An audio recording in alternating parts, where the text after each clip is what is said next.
What's up, Flannelverse? Happy Saturday, first weekend of the playoffs. Excited to be here.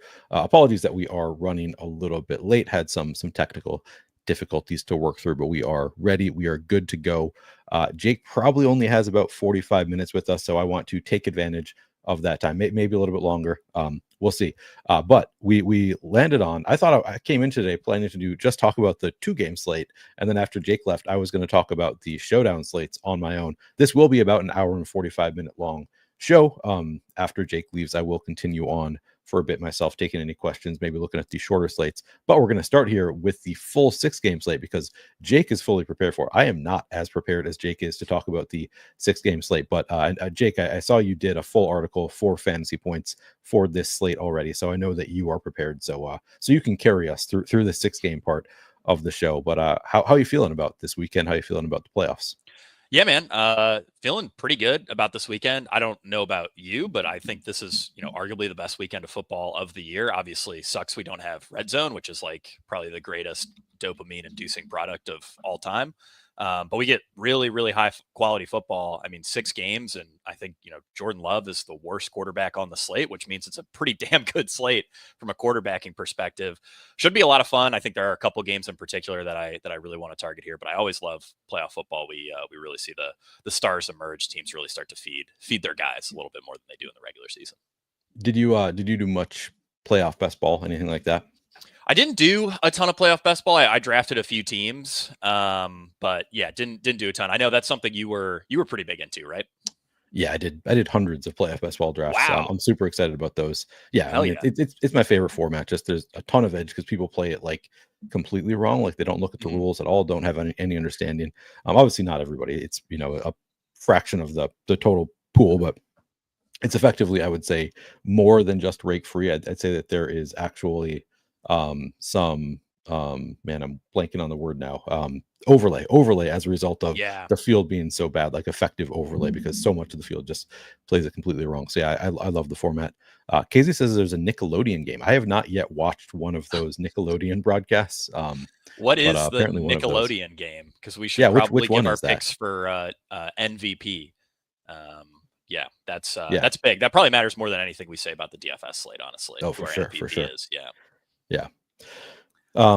But we're gonna go as usual, position by position, talking about some of the matchups, some of the usage trends. Quarterback to me is typically the easiest here. And can you Chargers-Texans, Casey says. Can you see the screen? Like, can you see the ownership? I know that we didn't have ownership projections, so you can see kind of get an idea of who you like based on the ownership projections. Jake, as I was telling Jake before the stream, I am finishing up some work right now. Oh crap, sorry. And I was just reminded that 2 games were postponed on the NBA slate, so I have some things that I am finishing up on the side here. Shoot, but I'm going to just hand it off to you for now as I finish that up to talk through these quarterbacks for the 6-game slate. Kind of like which matchups do you like? Who do you just like based on the ownership that we're seeing here? Yeah. Before I get into quarterback, did just want to mention, I think, especially with these, 6-game slate, games are starting sequentially. I would pay a lot of mind if you're hand building to your late swap optionality. The best part for late swap on this slate is that the 2 best games of the slate are the 2 last games, the Sunday night game and the Monday night game. So if you are playing the 6-game slate, if you are hand building, I would just keep in mind, what your potential late swaps could be. That's something that I love about these playoff slates is that we don't get simultaneous games. It's all sequential. You have plenty of time to figure out who your late swap should be. So just kind of wanted to start that off with like an overarching, pay very close attention to late swap if you are hand building. When it comes to quarterback, though, I think there are a ton of good quarterback plays on this slate, and for that reason, I sort of anticipate quarterback ownership to be relatively flat. I'll just sort of start at the top with salary, and we can work our way down.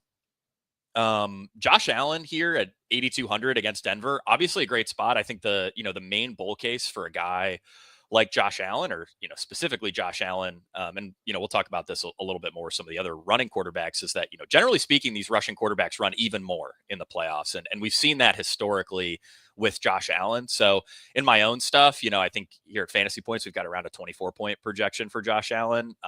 When I upload our stuff into SaberSim, I'm bumping him up to like 27, 28 because I expect, chance for some pretty serious rushing upside from Josh Allen. I think the one sort of hole that you could poke in his profile, well, there's probably two. One is that he's incredibly difficult to stack. I mean, most optos are going to push you towards Khalil Shakir, who, super low ADOT slot guys who are projecting for a good chunk of ownership are just guys that I'm really never excited to play. And then the other problem is, this game environment isn't great. I do think this will end up being one of the better games on the slate, but compared to Washington, Tampa Bay, compared to Minnesota, Los Angeles, this isn't exactly an elite spot for Allen. I could see this game playing a little slow. If Denver doesn't really show up here, that's going to be tough. So on the lineups where I am playing Josh Allen, especially the hand builds, I'm not quite as worried about stacking Josh Allen with a teammate. I mean, if you want to play him with Keon Coleman, with Shakir, with Kincaid, that's all fine. But the main thing that I'm pushing for is either Courtland Sutton or Marvin Mims on pretty much all of my Josh Allen teams, because I think you need some juice from Denver here for Josh Allen to really post the 40 points, 35 points that you'd probably need from him to win a tournament. Lamar Jackson, again, similar to Allen, probably expect him to run a little bit more. We haven't seen that, play itself out as much in the data with Lamar as we have with Josh Allen. I think my big problem with Lamar is that this game environment is looking pretty gross this week. Pittsburgh is just not a team that I really expect to show up here. So I think my favorite way to play Lamar, and he's not a guy I'm going to have much exposure to, is to just, go full Baltimore onslaught, like a Lamar, even with Derrick Henry, I think is fine. But something like Lamar, Justice Hill, Bateman, Andrews likely, and then you just hope that he throws 5 touchdowns. Maybe you squeeze a Pittsburgh player in there. It's probably one of my favorite ways to play Lamar. But again, 44 total here. Game environment just isn't quite ideal. Spread's massive. To me, this is screaming more of a Derrick Henry game. Obviously, we can talk about him a little bit more later. Because you brought up Lamar and Derrick Henry together, Scott and I had looked at this at one point, looking at the fantasy points of just like, if you just look at quarterbacks and running backs, so we can see Lamar and Derrick Henry. It didn't look as bad. Like the correlation didn't look as negative as I kind of expected it to be for Lamar and Derrick Henry. So I just wanted to pull up. This is fantasy points scored report. So this is just like looking week by week, Lamar's fantasy points and Derrick Henry's fantasy points. And you can see several times where like here, 26 for Lamar, 30 for Derrick Henry, 25 for Lamar, 36 for Derrick Henry. There are several examples throughout the season of both of them having massive games here. So I just wanted to show this chart for anybody who's thinking about like setting a rule max one of Derrick Henry and Lamar Jackson. Like probably not a good idea, because they've had several games where they both spike together. Yeah, I think especially on like a shorter slate, if you're playing the 2-gamer, like I wouldn't worry about it at all. Full season, the correlation is negative 0.16 between the two. So, small enough that I think you could totally justify it even on a 6-gamer. ABC says Lamar ain't throwing no 5 TDs. Yeah, I mean, certainly possible. Again, I'm not really anticipating that, and that's why I'm not playing a ton of Lamar, but we have seen some great passing performances from Lamar. And, I think this is pretty clearly the best season of his career. He would, if I had an MVP vote, he would certainly get mine. Again, I'm just a bit worried about the game environment. I think for the most part, in a game you would anticipate Lamar to score 5 TDs, would probably have a better team playing on the other side. I'm just not really sure Pittsburgh can push here. I'll talk about Jayden Daniels and Baker at the same time, because these are two of my favorite quarterbacks. The game environment here is just awesome. Washington's defense has been a little bit better, and I think that is just a minor concern of mine in regards to Baker, is that, one, obviously Washington's pass defense has been decent, but also Washington is the league's biggest run funnel by far. We'll talk about Bucky Irving here shortly, but I'm absolutely in love with Bucky. And I think between Baker and Jayden, I would give a slight lean to Jayden Daniels, because again, the matchup's awesome. Washington's also been throwing a ton, and Tampa Bay is the biggest pass funnel. I really wouldn't be shocked here, assuming this is a back and forth affair, if Jayden Daniels ended up pushing, or Washington ended up pushing for, close to a 70% pass rate, which is really awesome in a game with a total of around 50. So those are two of my favorite quarterbacks. Jalen Hurts is sort of right in between there in terms of price. He's in a really awkward spot. Obviously, we can still see the massive performance from a guy like Hurts when, he could. Saquon Barkley gets tackled inside the two or three times this game. Jalen Hurts is going to drop 30 DK points pretty much no matter what.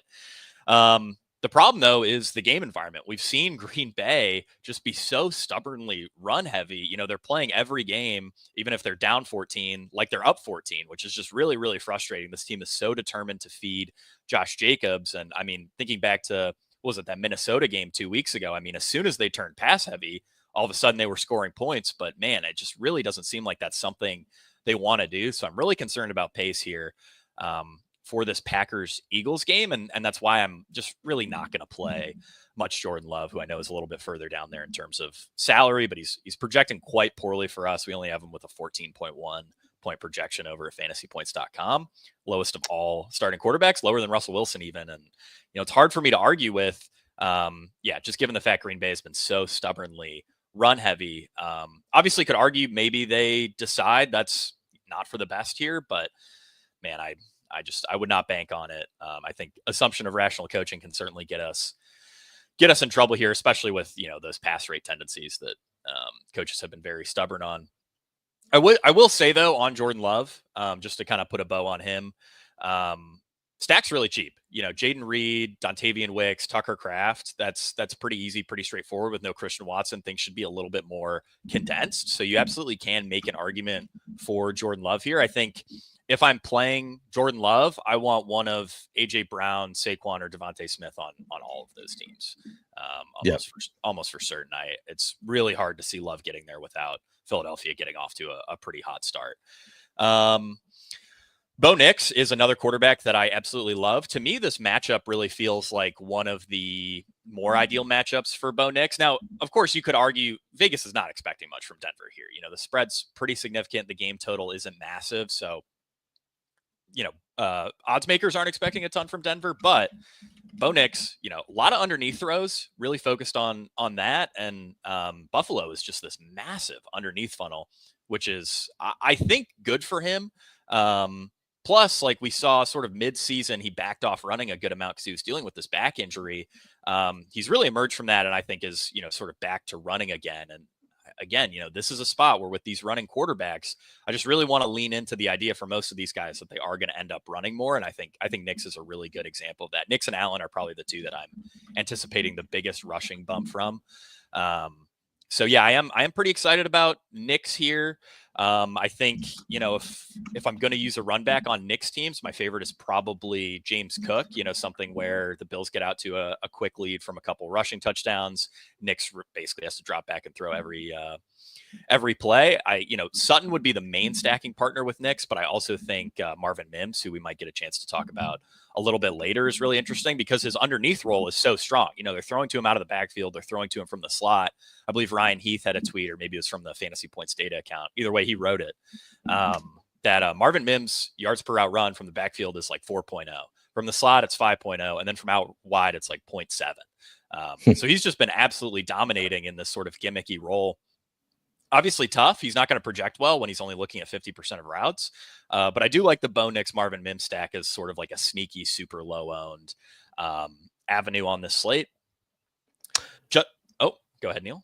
I was just say, I thought that Sean Payton was lying to us all these years where he's been like, we really want to use Marvin. We got to find ways to use Marvin Mims. It felt like he was just lying, but finally they found ways to use Marvin Mims just out of the backfield. Apparently was the way to use Marvin Mims this whole time. So good for them figuring out. It's crazy that Marvin Mims, I mean, I haven't pulled this stat, but I bet over the last 2 seasons, nobody has more 40+ yard touchdowns than Marvin Mims, or, you know, he's got to be right there for the league lead, and they just won't put him out there for 80% of routes. Yeah. It's been infuriating, but at least he's getting some of the touches. So that's nice. Yeah. And, you know, again, against this Buffalo team, I really do think this is a spot where they're going to take advantage of Mims' skill set, throw a lot of targets underneath. Beyond that, we have Justin Herbert, who, you know, this is like, I really love Herbert overall in the playoffs. It feels like Los Angeles has sort of let loose here in the second half of the season, letting Herbert throw a ton. But man, I am really worried about this game environment, and Vegas is too. You know, 42.5 total is not getting anybody terribly excited. I do like the idea that Los Angeles just sort of rolls here. I think if I play Herbert, my favorite way to do it is just in a total onslaught where they put up 40. We've seen in recent blowouts, Los Angeles really has not taken their foot off the gas at all. So I think if they get a big lead, like there's a decent chance they just keep throwing here. So yeah, really don't hate like a Herbert, J.K. Dobbins with, another couple pass catchers, and you just hope they drop 40 on the Texans, which is certainly possible. I think if I was going to bet any spread, it would be Chargers minus 2.5. Okay. Let's see here.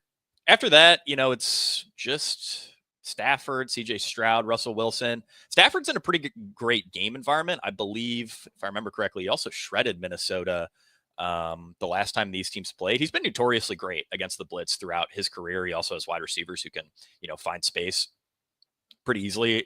Cooper Kupp and Puka Nacua are both pretty good at identifying coverages and, finding ways to get open. So I think this is a pretty good spot from a matchup perspective for Stafford. My one concern, and it's, a little similar to the Jordan Love concern, is that Sean McVay is just going to be really stubborn with this Kyren Williams usage. Kyren's not a play that I'm super excited about, but he's going to get every backfield touch here, especially now that Blake Corum, I believe he broke his arm in week 18. So I'm a little worried that Los Angeles is going to be super stubborn with Kyren. So I think, if I'm playing Stafford, obviously you want to use Minnesota players on the other side of that, because I do think he needs to get pushed a little bit, but Stafford plus Puka is going to be one of the most popular stacks of the slate. I think especially because Puka is projecting so well. So I just like to mix Cooper Kupp in there. Like, I think the doubles with Kupp. I also think you can mix in a little bit of Tyler Higbee as well, who we'll get a chance to talk about a little bit later. And then there's CJ Stroud. I mean, I really can't say anything good about CJ Stroud here other than he gets to throw to Nico Collins, who is really good at football. That's probably the best angle. The other angle would be that Stroud plus Nico Collins plus Schultz, or Stroud plus Nico Collins plus either John Mechie or Deontay Johnson is like a pretty easy stack, and it helps you save on salary. Stroud at 5,500 is something we all would have been pretty excited about 2.5 months ago. Hard to be excited about it now, given how incompetent this offense has looked. The play calling has been pretty rough. Yeah, so I think it's really just like a salary relief. I hope Nico Collins goes for 40 points here. Kind of play with Stroud, not someone I'm really excited about, and not someone I'm going to lean into playing a ton. Russell Wilson, probably not a guy I'll have really any exposure to on the 6-game slate. I do think on the 2-game slate, like, everyone hates Russell Wilson. Same thing with Stroud. For both these games today, like, no one wants to click Stroud, no one wants to click Russell Wilson. So in smaller field stuff, I don't necessarily hate the idea of just, mega stacking those guys, especially with Wilson. Like, he's going to throw deep to George Pickens. It's just a matter of whether or not those balls actually get completed here. And we know, especially with Pittsburgh, we know they're going to have to throw. I think that's pretty obvious. Baltimore's just a significantly better team, whereas, Houston, LA can just be this really gross, slow J.K. Dobbins, Joe Mixon back and forth kind of affair. If Derrick Henry goes off, Russell Wilson's certainly going to have to chuck it. So yeah, I think that mostly wraps up quarterback, overall for me in tournaments. Looking, scrolling over to my SaberSim stuff. Yeah, looks like I'm going to end up with Baker, Josh Allen, Bo Nix, Jayden Daniels as, my highest owned cohort of quarterbacks by a pretty decent margin. And then I'll be, sprinkling in some Herbert, Darnold, Lamar Jackson, Hurts, some of those other lower owned guys. But those top four, Mayfield, Allen, Nix, Daniels, are the guys that I feel most strongly about on this slate. I think they have the best sort of price adjusted upside given the game environments and everything else.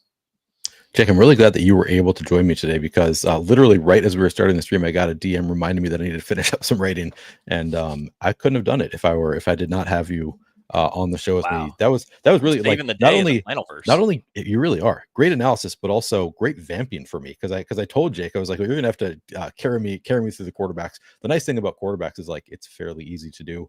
I would like to be like switching back and forth to some of the matchup data as we go. So hopefully I'll finish up here in just a few minutes into the running back section that I can start flipping through, so we can look at some more of the data as you talk about it. I mean, you're talking about the data, and it's all obviously informing all of what you want to do, but it'd be helpful if I can flip back and forth. So I'll start doing that in a couple of minutes after I am done with my writing. I did want to touch on just a few questions that we got. For sure. So first of all, Einstein Neil, do you expect to see Justin Fields at all tonight?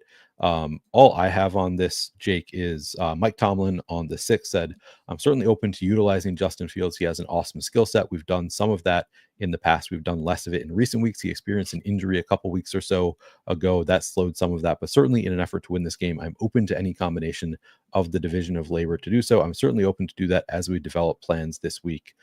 So my answer is probably not. So he's open to it. I think we could see like a few design plays for Justin Fields. I certainly wouldn't play him on the full slate for DFS. I assume you're asking for like Showdown, in which it's like maybe I still think it's probably relatively thin. I'll take a look at the Showdown slates after we're done here doing the position by position. But for even the 2-game slate, I'm probably not playing Justin Fields. Would you agree with that, Jake? Yeah. I don't even know. I mean, in Showdown, he'd probably only be interesting if he was like 3K or less, and they don't really price quarterbacks in that range. I was just looking around the industry. We don't have him projected for anything. A couple sites do, and the sites that do have him at like 0.1, 0.3. I mean, I just really don't think there's much juice there. Yeah. JJTS Neil, do you do a Saturday game video? I'll be talking about just the Saturday slate. I'll do the 2-gamer as soon as Jake and I are done here. I'll just take a brief look at that. And maybe the Showdown. So I'm planning on going until 4 Eastern to give myself about half an hour to make my lineups. So this will be kind of a long video, but yeah, I'll talk about that just a little bit after we are done with the position by position. Let's see. I thought I had some other questions here. Fantasy Guru Drew just dropped a great comment that I think you should put on the screen. Let's go. Is that the one? No, more recent than that, actually. All right. Well, I'll work my way down there and then I'll decide if I want to put Fantasy Guru Drew back. I'll put this one up. Handsome Neil. Yeah, David, love to see that. Handsome Neil. I'll leave that up on screen. No, I had at least one more. John, I am done with 4for4 work for this year. So yeah, no more articles for me there. Who is the king of the end zone? I think I quoted the wrong one, but I've seen people talking about this. It's like it's a thing on like the longest touchdown of the weekend or something. I don't know exactly. I have not seen this contest anywhere. I don't know where it is. Touchdown. Is this like a sports betting thing? I don't understand what it is. Well, we might need more of an explanation then. Yeah, I saw people talking about it in a Discord. I think it's just like you're making you get to choose a player that you think is going to score the longest touchdown of the day. And I don't know. I don't know what it is. So sorry, can't help you there. I just Googled. It says there's a $2 million prize pool that is shared among the players who correctly pick the player who scores the longest touchdown of the day. I'm assuming this is only for people in legal sports betting states. That's probably why I haven't seen it. Yeah. Damn. Well, he said the DK prop bet longest touchdown. Yeah. So it would be either do punt returns count? Because like if a kick return counts, then that would be a good bet. A kick return. Yeah, I'd give anything to bet on Kevontae Turpin for that. Yeah. I kind of think, wide receivers are going to be the most popular. I think the best contrarian option might be Bucky Irving, right? Will Derrick Henry be popular? Because he would also be a pretty strong bet. Him and Saquon would be the most popular running backs, I would figure. Mims is a good one. Aguilar is interesting. There are a lot of really contrarian ones, especially if it's a shared prize pool. I think you would want to give some mind to the guys who won't be quite as popular, because everyone's going to pick Evans or Saquon Barkley, something like that. Yeah, man, I got to bring up Kevontae Turpin. We know that they're not playing. If the Cowboys were in the playoffs, he would be my pick, though. Yeah, that's why I said he would like to, but yeah. Can't do it. So I'd say those are some of the better options. We're going to get 2 wide receivers in a minute.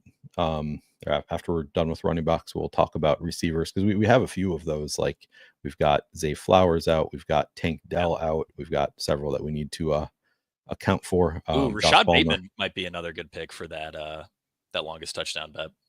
Yeah. All right. I think that's it. Oh, and Drew, yeah, remember that night that you almost won a lot of money and then I won all the money instead, Drew? Man, that was a beautiful night. Ooh, wow. That's actually not true. I think it was actually also his best night ever in DFS. He just would have won even more if not for. Anyway, we're not going to get into a night from years ago at this point. Some guys have it all. Whenever Drew talks shit to me, I send him a screenshot of plays that helped me and hurt him a given night a few years back. But screw you. You're a really good friend, Neil. Yeah, I am. I am a great friend. By the way, I referred to you as a wunderkind in the description of this video, Jake. So I mean, that's Wow, that's easily that's the nicest thing I've ever said about you. My yes, 12th that is favorite for. Jake. I can definitely confirm that. That is Yeah. definitely the nicest thing Neil's ever said about me. All right. Should we move on and talk about some running backs here? Yeah, man. Let's do it. All right. Let me flip over the ownership here. So that's the one piece. I know you've done a ton of research into this slate, looking at the matchups, the trends, all that stuff, but you haven't had access. Well, I guess you've had access to SaberSim ownership. I'm sure it's like fairly similar. But yeah, obviously an important factor here. Yeah, I've been looking around the industry here. I did so with the slate breakdown that we wrote over at Fantasy Points. Me and Ryan, he sort of split the work. He did most of the quarterback and wide receiver stuff, and then I did a lot of running back and tight end. So those are the positions that I feel the best about. Tough thing with running back this week is it's kind of Bucky, Irving, and then everybody else. Bucky, Irving is an incredibly good play this week. Last week, week 18, must-win game for Tampa Bay. They effectively treated it like a playoff game. 24 of 26 backfield opportunities, 70% of snaps. Recent coach speak obviously suggested they want to get Rachaad White a little bit more involved, but really hard to believe it when Bucky Irving ranks second among all running backs in missed tackles forced per touch, ninth in yards from scrimmage per touch among 74 qualifying running backs in the NFL. Bucky's just been incredible, and it seems like every high leverage situation, especially at the end of the season, they've been giving the ball to Bucky Irving. Night and day better than Rachaad White. And you look around the industry, you're generally seeing around a 20-point projection, 21-point projection for Bucky, and that's because most sites, including us, and I do think this is reasonable from a median perspective, are pricing in 1 to 2 touches for Sean Tucker and then like 5 to 6 touches for Rachaad White. There's a pretty good chance, I want to say between 50 and 70%, that Bucky Irving gets, if not every single backfield touch, something similar to last week, like 24 of 26 backfield touches. If that's the case, if you just give him Rachaad White's projection on top of his base projection, I mean, we're looking at like 26 DraftKings points as his median projection for Bucky Irving, which is absolutely awesome. Again, like I mentioned during the Baker segment, Washington is the league's biggest run funnel. Teams love to run on Washington. They sort of just seed the run. They want teams to run on them, and everybody's been taking advantage of that. So, I mean, man, what a good spot for Bucky Irving. I'm pretty much playing him on every single lineup and just figuring out ways to get different elsewhere. I know he's going to be popular, but I don't, even in small field, I don't think 50% is high enough. I think he should be 70 or 80%. If you're like me and you think there's, it's 50-50 whether or not he gets every backfield touch, upside there is just absolutely incredible. After Bucky, it's I guess I'll just start from the top with salary, because again, I really do think it's Bucky and then sort of everyone else, and you can just debate the merits of those guys between each other, but I really don't think you can debate anybody versus Bucky, at least on this slate. Saquon Barkley and Derrick Henry, very, very similar plays, like we sort of talked about throughout the year. Both guys are favored. Both guys have pretty solid matchups. I think Henry in particular has done pretty great against Pittsburgh, and we have seen Pittsburgh been able to, they've shown some ability to contain Lamar. So, I think both of those guys are pretty intriguing plays, and neither guy is going to be particularly high owned on this slate because salary, pricing on this slate is relatively tight. So it's hard to get up to either of those guys. Also really hard to be comfortable with some of these value wide receivers.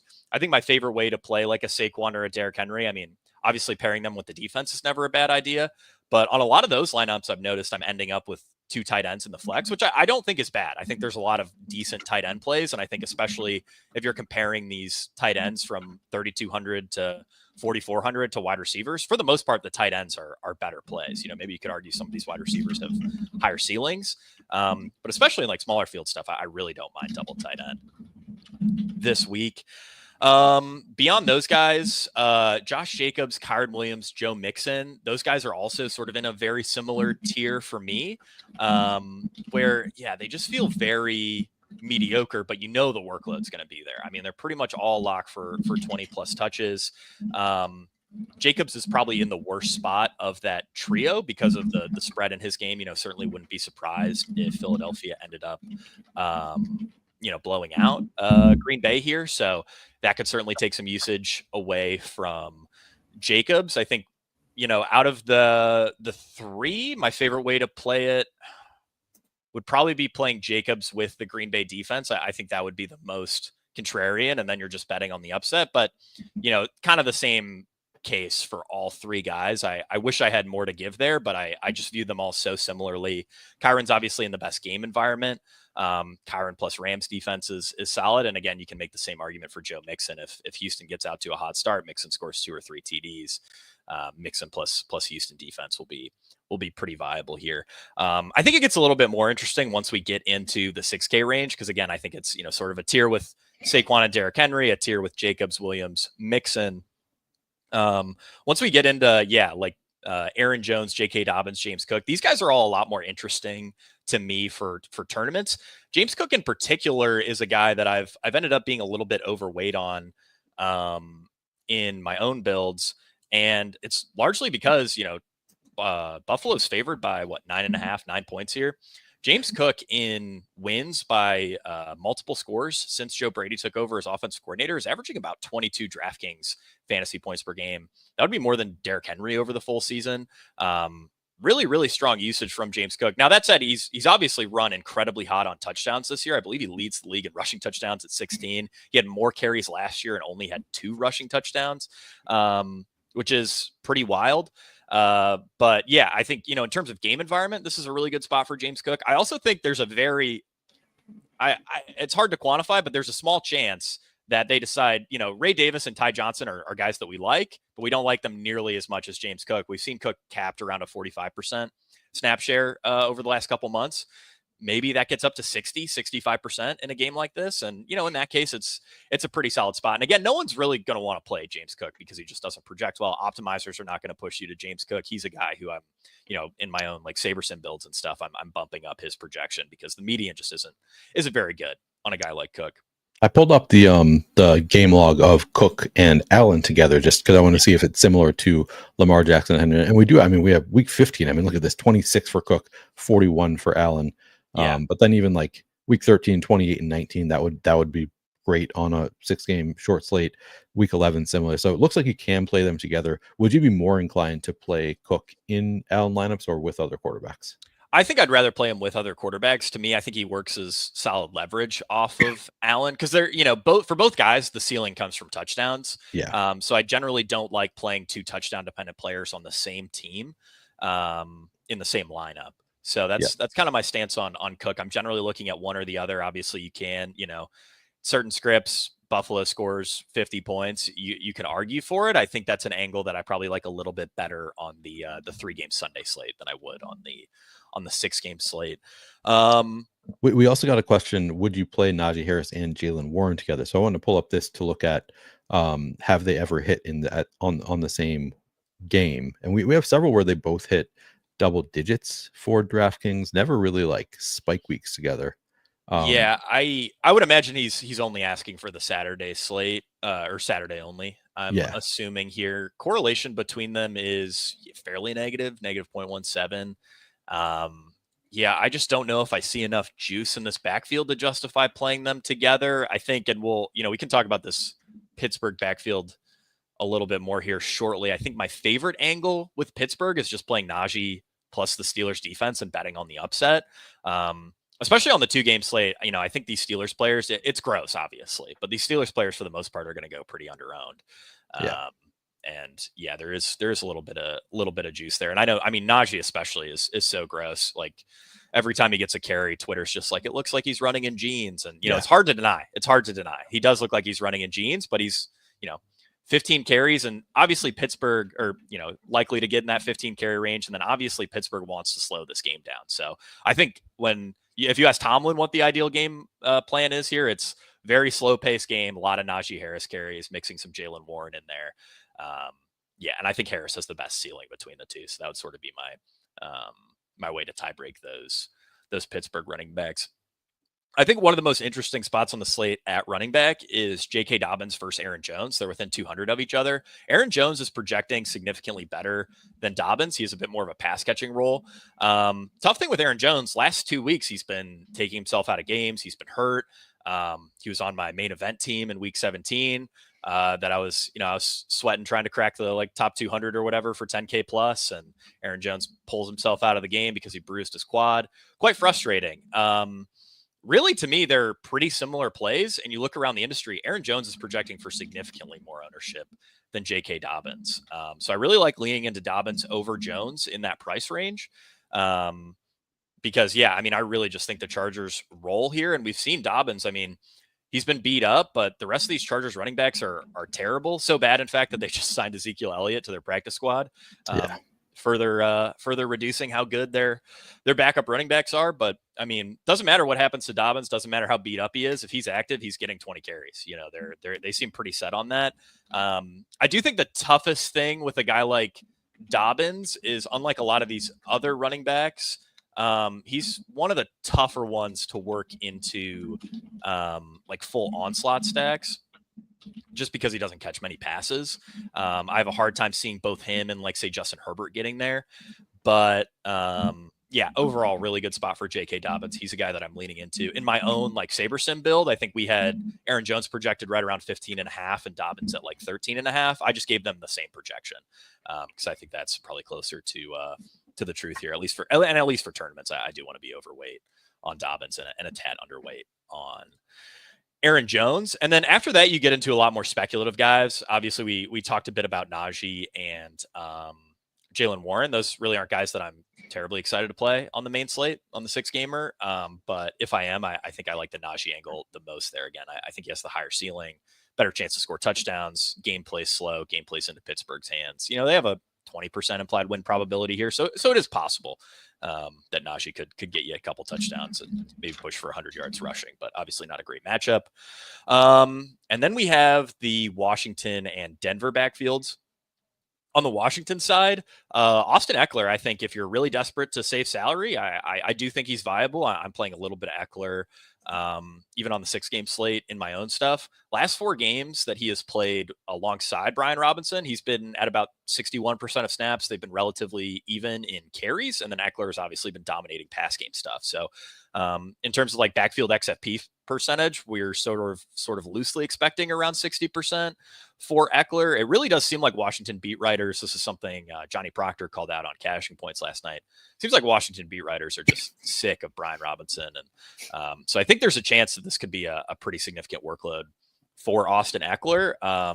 You know, I mentioned with quarterbacks, we see teams, these rushing quarterbacks run more.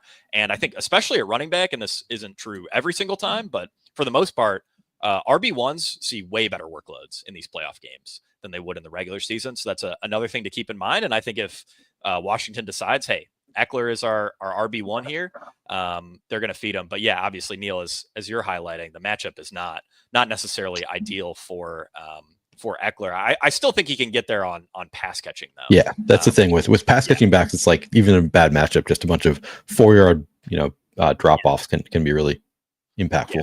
Exactly. And we do expect Washington to throw a ton here, as I highlighted. You know, Tampa Bay major pass funnel, and Washington has been rather pass heavy overall, sort of regardless of who they're playing here. So yeah, I do like Eckler if you're desperate to save salary. Again, he's not some incredible play by any means, but certainly think it's worth talking about. Denver backfield, man, this is about as gross as it gets. Yeah. Over the last month, all these guys are at like 33% of snaps. Estime is getting some goal line stuff. Jaleel McLaughlin, this is something I didn't think would happen. Jaleel McLaughlin is working as like their first and second down back. I was drafting this guy in best ball because I thought he'd be Darren Sproles. I know, me too. He's just not at all. Javonte Williams has been catching the passes. And that's really tough in this matchup against Buffalo because Buffalo funnels so much underneath, second highest running back target share allowed, right around 19%. They're also the single softest schedule adjusted matchup for running backs through the air, if I'm not mistaken.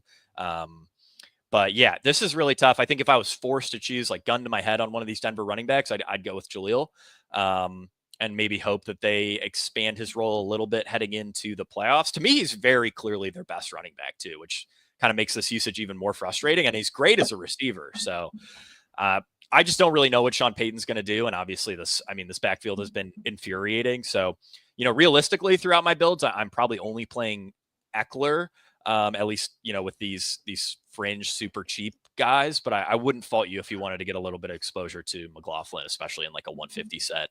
And especially so if, like on the Sunday only slate, I think I will have some McLaughlin exposure in 150 lineups. Sean Payton Quote from Sean Payton yesterday: Jaleel McLaughlin has juice and vision. He's played good football. There's been spark. He's doing well. He's got good contact balance for his size. To me, he is the one. If you're playing a Broncos running back, it would be Jaleel McLaughlin, right? Yeah, that's where I'm at. It's just hilarious to me that Sean Payton will say these things about Jaleel and about Marvin Mims and then just not play them every single snap. Yeah, absolutely wild. And then, I think that just about covers it. Not really sure there are any other running backs worth talking about here on this slate. You talked about Cam Akers. I did not talk about Cam Akers. Maybe Cat talked about Cam Akers. This is a 6-game slate, so it's pretty thin for the 6-game slate. For Showdown, Akers is probably interesting because that's the Monday game. For Showdown, even the 2-game slate, I think you can make a case for like Keaton Mitchell, or like just from the standpoint of could this game be over in the third quarter and suddenly the backup comes in? I haven't even looked at the price tags, but Keaton Mitchell is cheap enough that like for a 2-gamer maybe viable. Yeah, that's an interesting angle. I also think Justice Hill for the 2-gamer is pretty viable. I only played around with 2-game builds just for a little bit when you told me before the show that was going to be your your main theme today. There's just like very minimal salary relief. So I think the salary relief that a guy like Justin Hill gives you on the 2-gamer is pretty important. And I mean, if he scores a touchdown, like I think he's almost definitely going to end up optimal. I also think you can play him with Derrick Henry. That's fine too. I think my favorite way to do so would be like fading Henry and just playing him with Lamar, multiple pass catchers and just hoping Baltimore rolls and doesn't take their foot off the gas in terms of passing. I'm trying to think, is there anybody else who would be in play?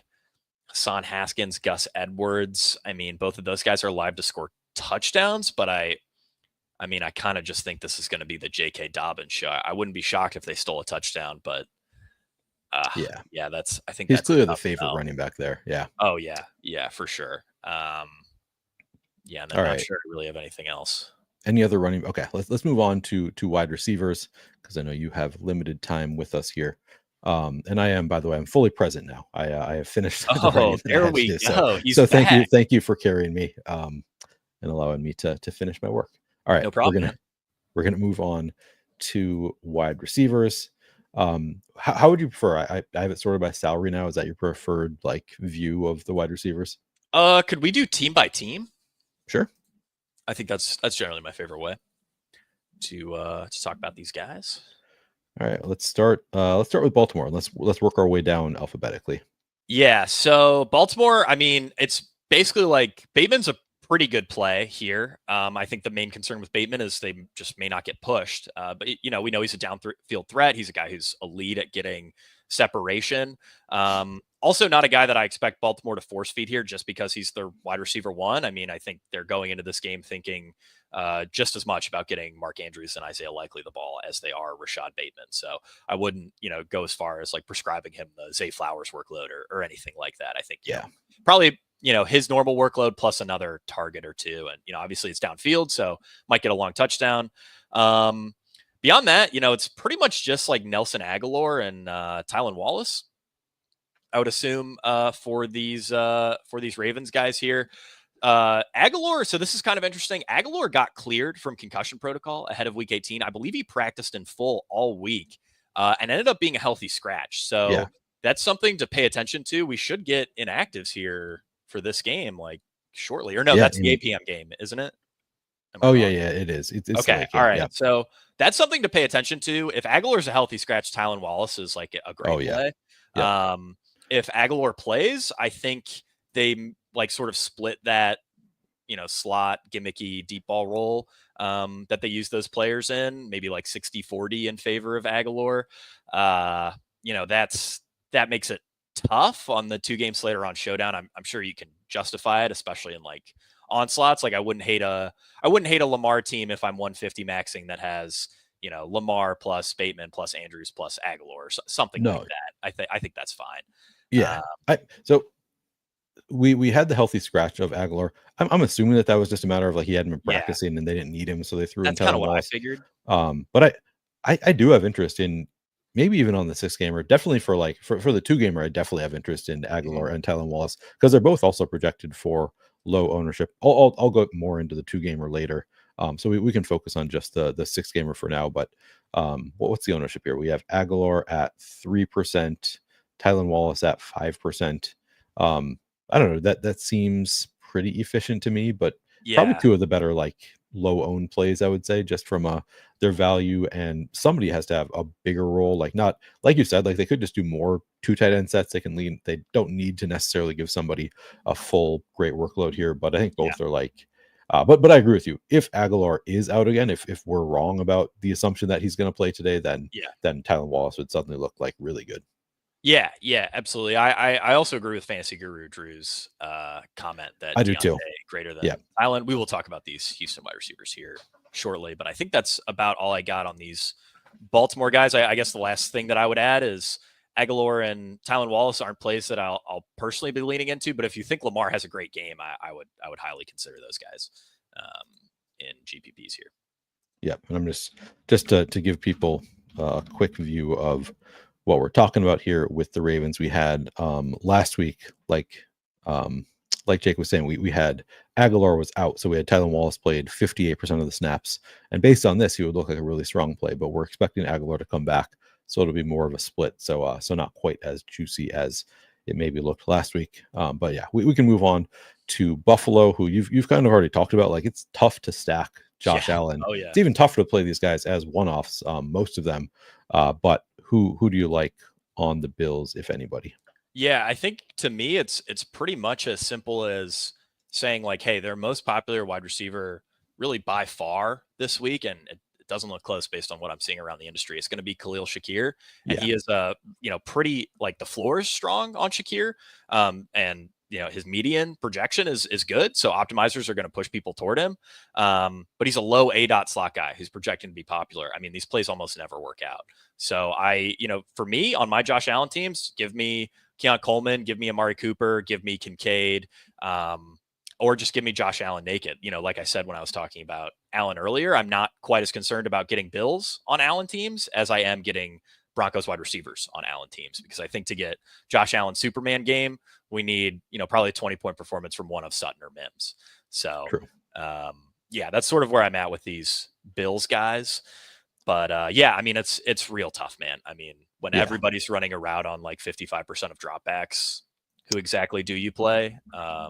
So I was like ready to be super excited about Amari Cooper, and I kind of am. Like I'm going to be playing like because he's projected for 1% ownership around the field right now, and that's even on the 3-gamer. He was projected for like sub 5% ownership. I for a minute I thought it's promising that he was being held out along with Khalil Shakir and Dalton Kincaid, but then I realized he's dealing with family stuff. Like he's been away from the team a little bit, so I'm like, I sort of like, part of me is like, he's been really good. So for one thing, I was looking at his over the past 5 weeks yards per out run, 2.25 yards per out run for Amari Cooper over the past 5 weeks, which is like elite level, and best on the team outside of Tyrell Shavers, who ran one route and had a 69-yard touchdown or something like that. So excluding that one play, best on the team yards per out run, and like kind of an elite level 2.25. But he hasn't really been playing that much, and I've been kind of hopeful, like, well, now he hasn't played in a couple weeks, maybe just a little bit more time to learn the playbook. Like I know that was the issue early on, like he didn't really know the playbook. He just, to me, he's probably their most talented receiver, so it would make sense for them to like really unleash him in the playoffs.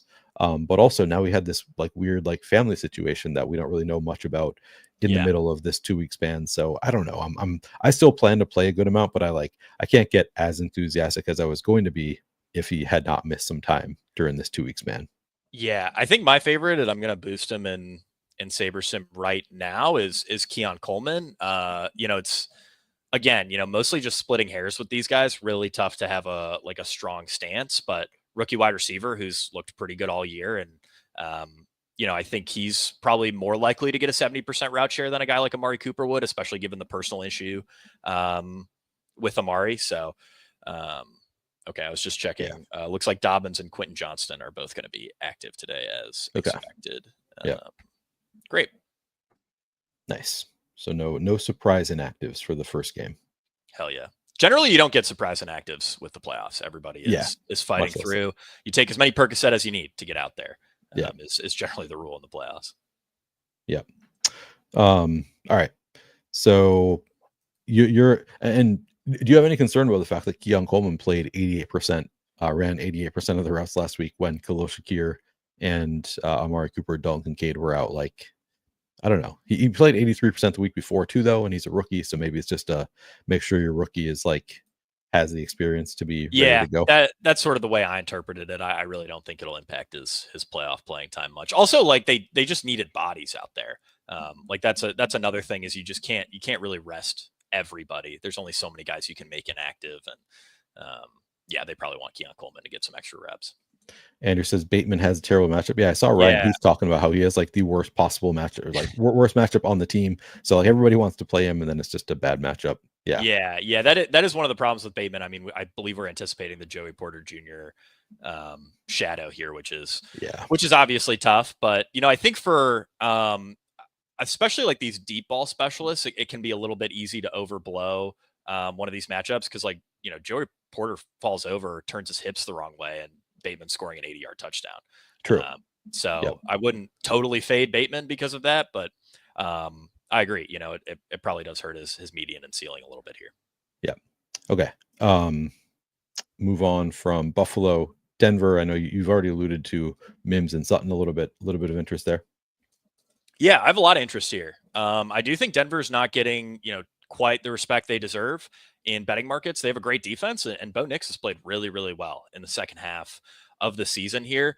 I think the biggest concern with this Buffalo matchup is that they're largely an underneath funnel. Courtland Sutton has been top 10 this season in terms of deep receiving yardage. But Marvin Mims has been like dominating on these underneath routes, getting a ton of screens.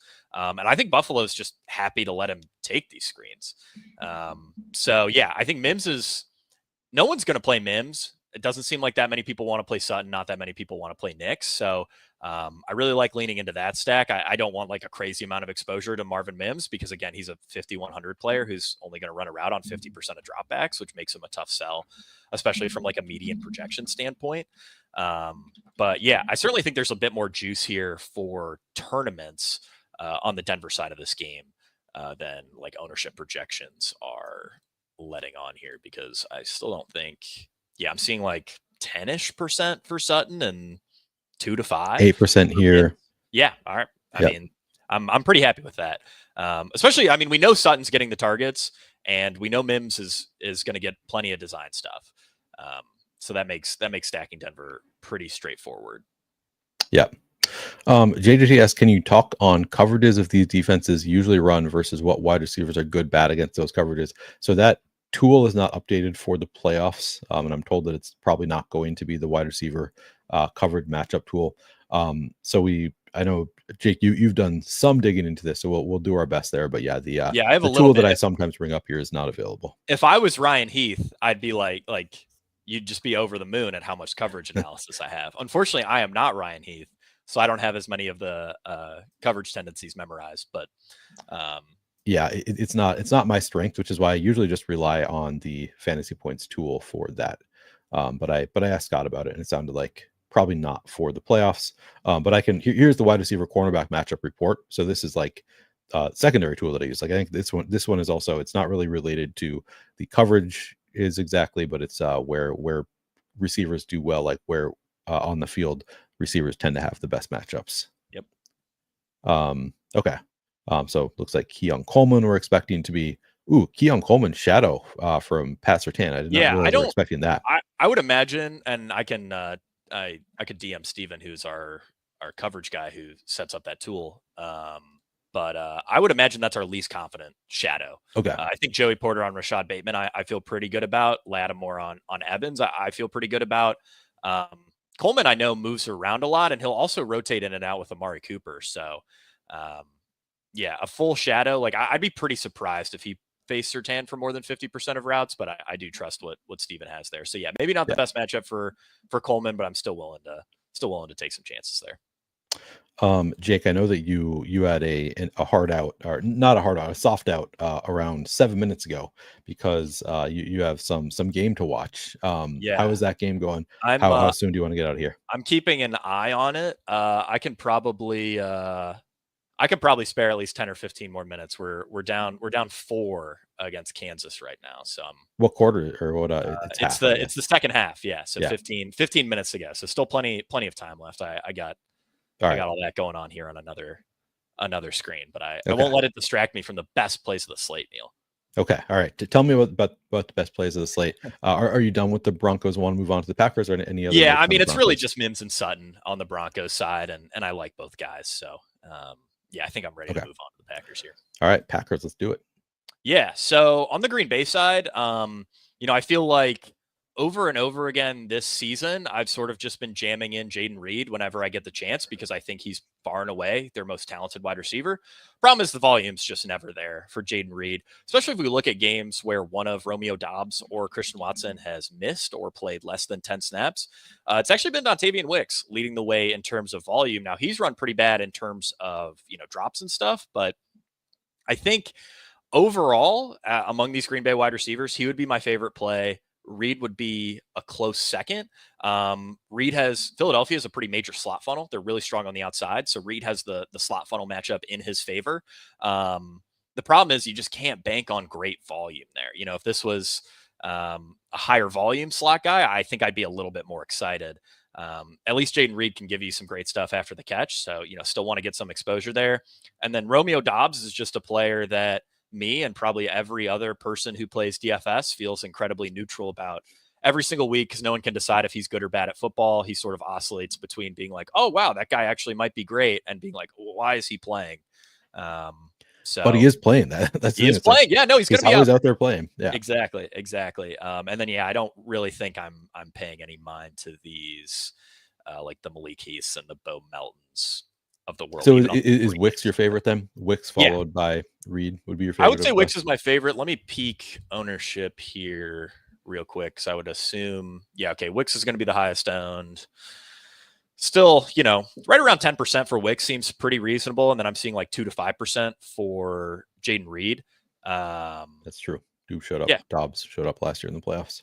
Yeah, playoffs and preseason. Those are the only times Romeo Doubs is able to show up for whatever reason. But Packers wide receivers are tough, man. I think one of my favorite ways to play these Packers wide receivers is to, increase, like if you're working in Cruncher or working in like fantasy labs or whatever, for like Wicks and Reed and Dobbs too, give a boost to Saquon and AJ Brown and Devontae Smith on those lineups, because those mini stacks will probably only get you there if Green Bay is forced to throw.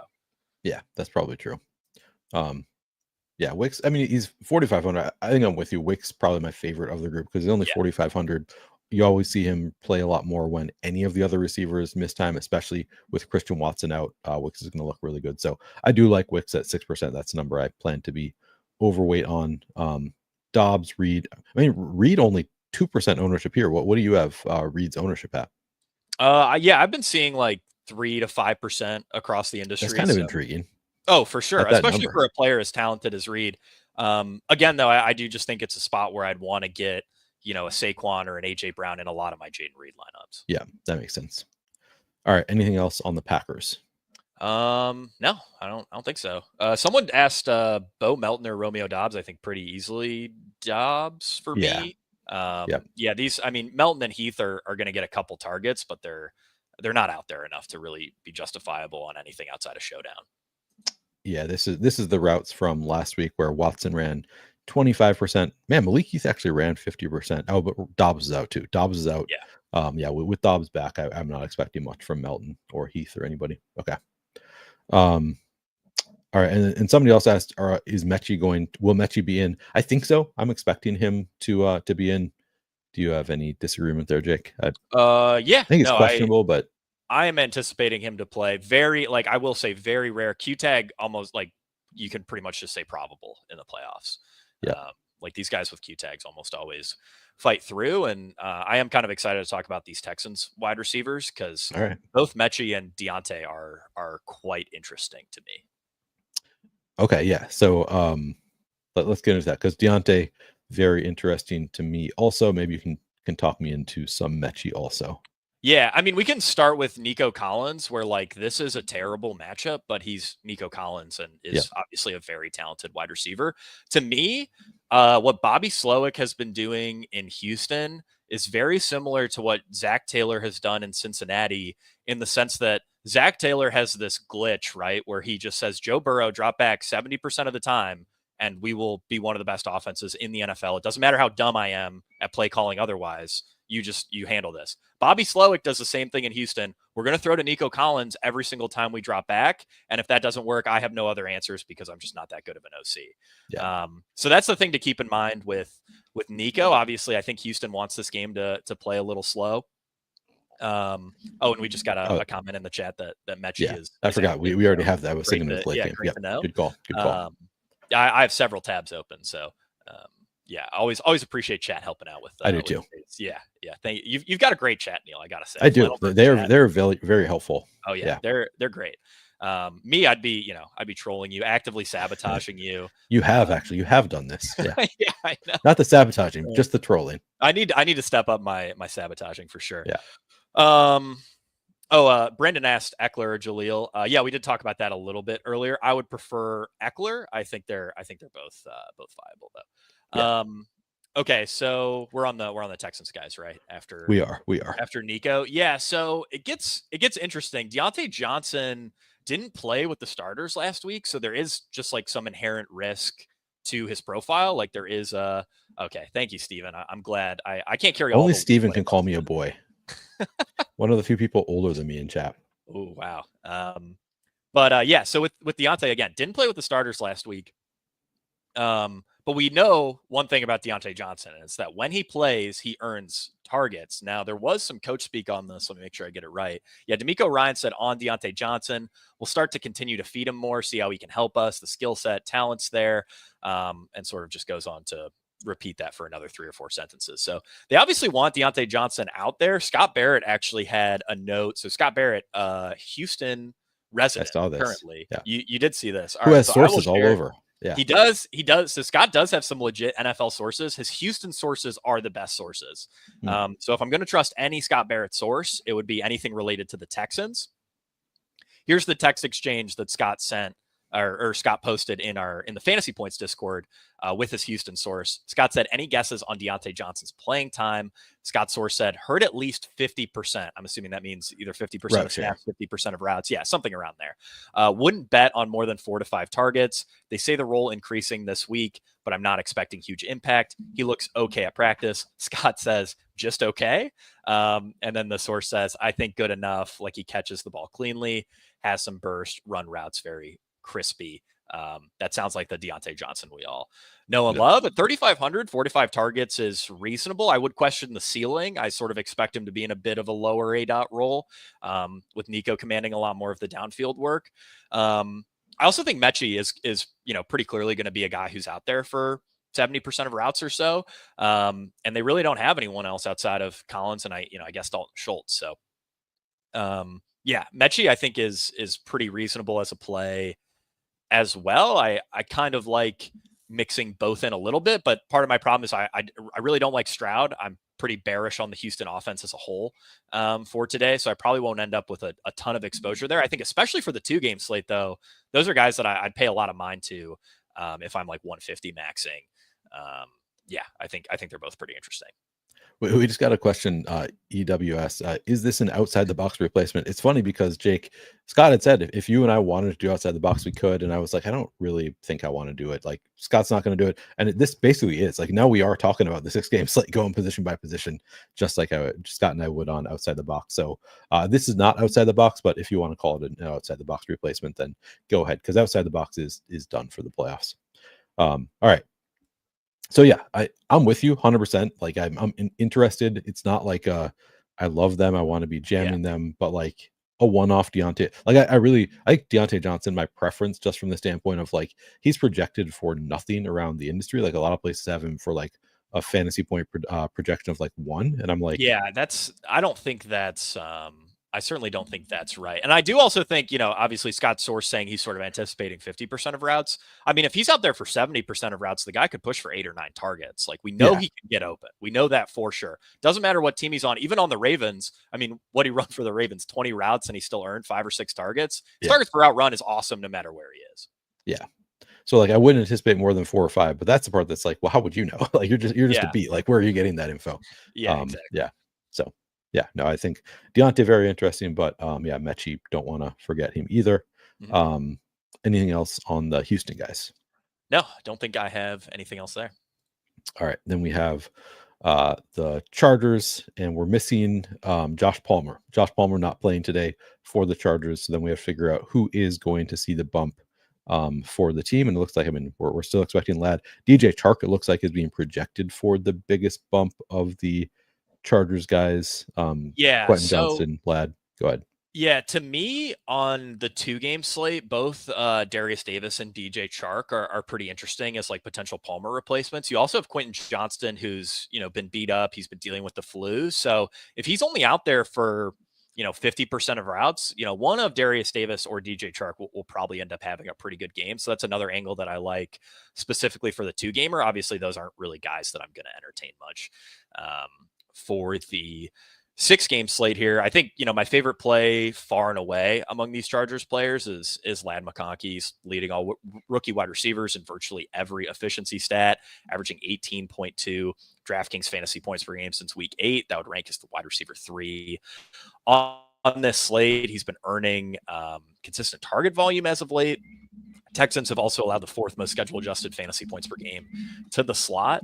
I think the biggest hole that you could poke in a guy like McConkey is that the game environment isn't great, which is something that we will probably say over and over again for these Chargers and Texans guys. I'm very concerned that this game plays slow. Quentin Johnston is projecting well around the industry. He's a guy that I just have a lot of concerns about because, again, flu, a little bit beat up. Also not as good of a matchup on the outside.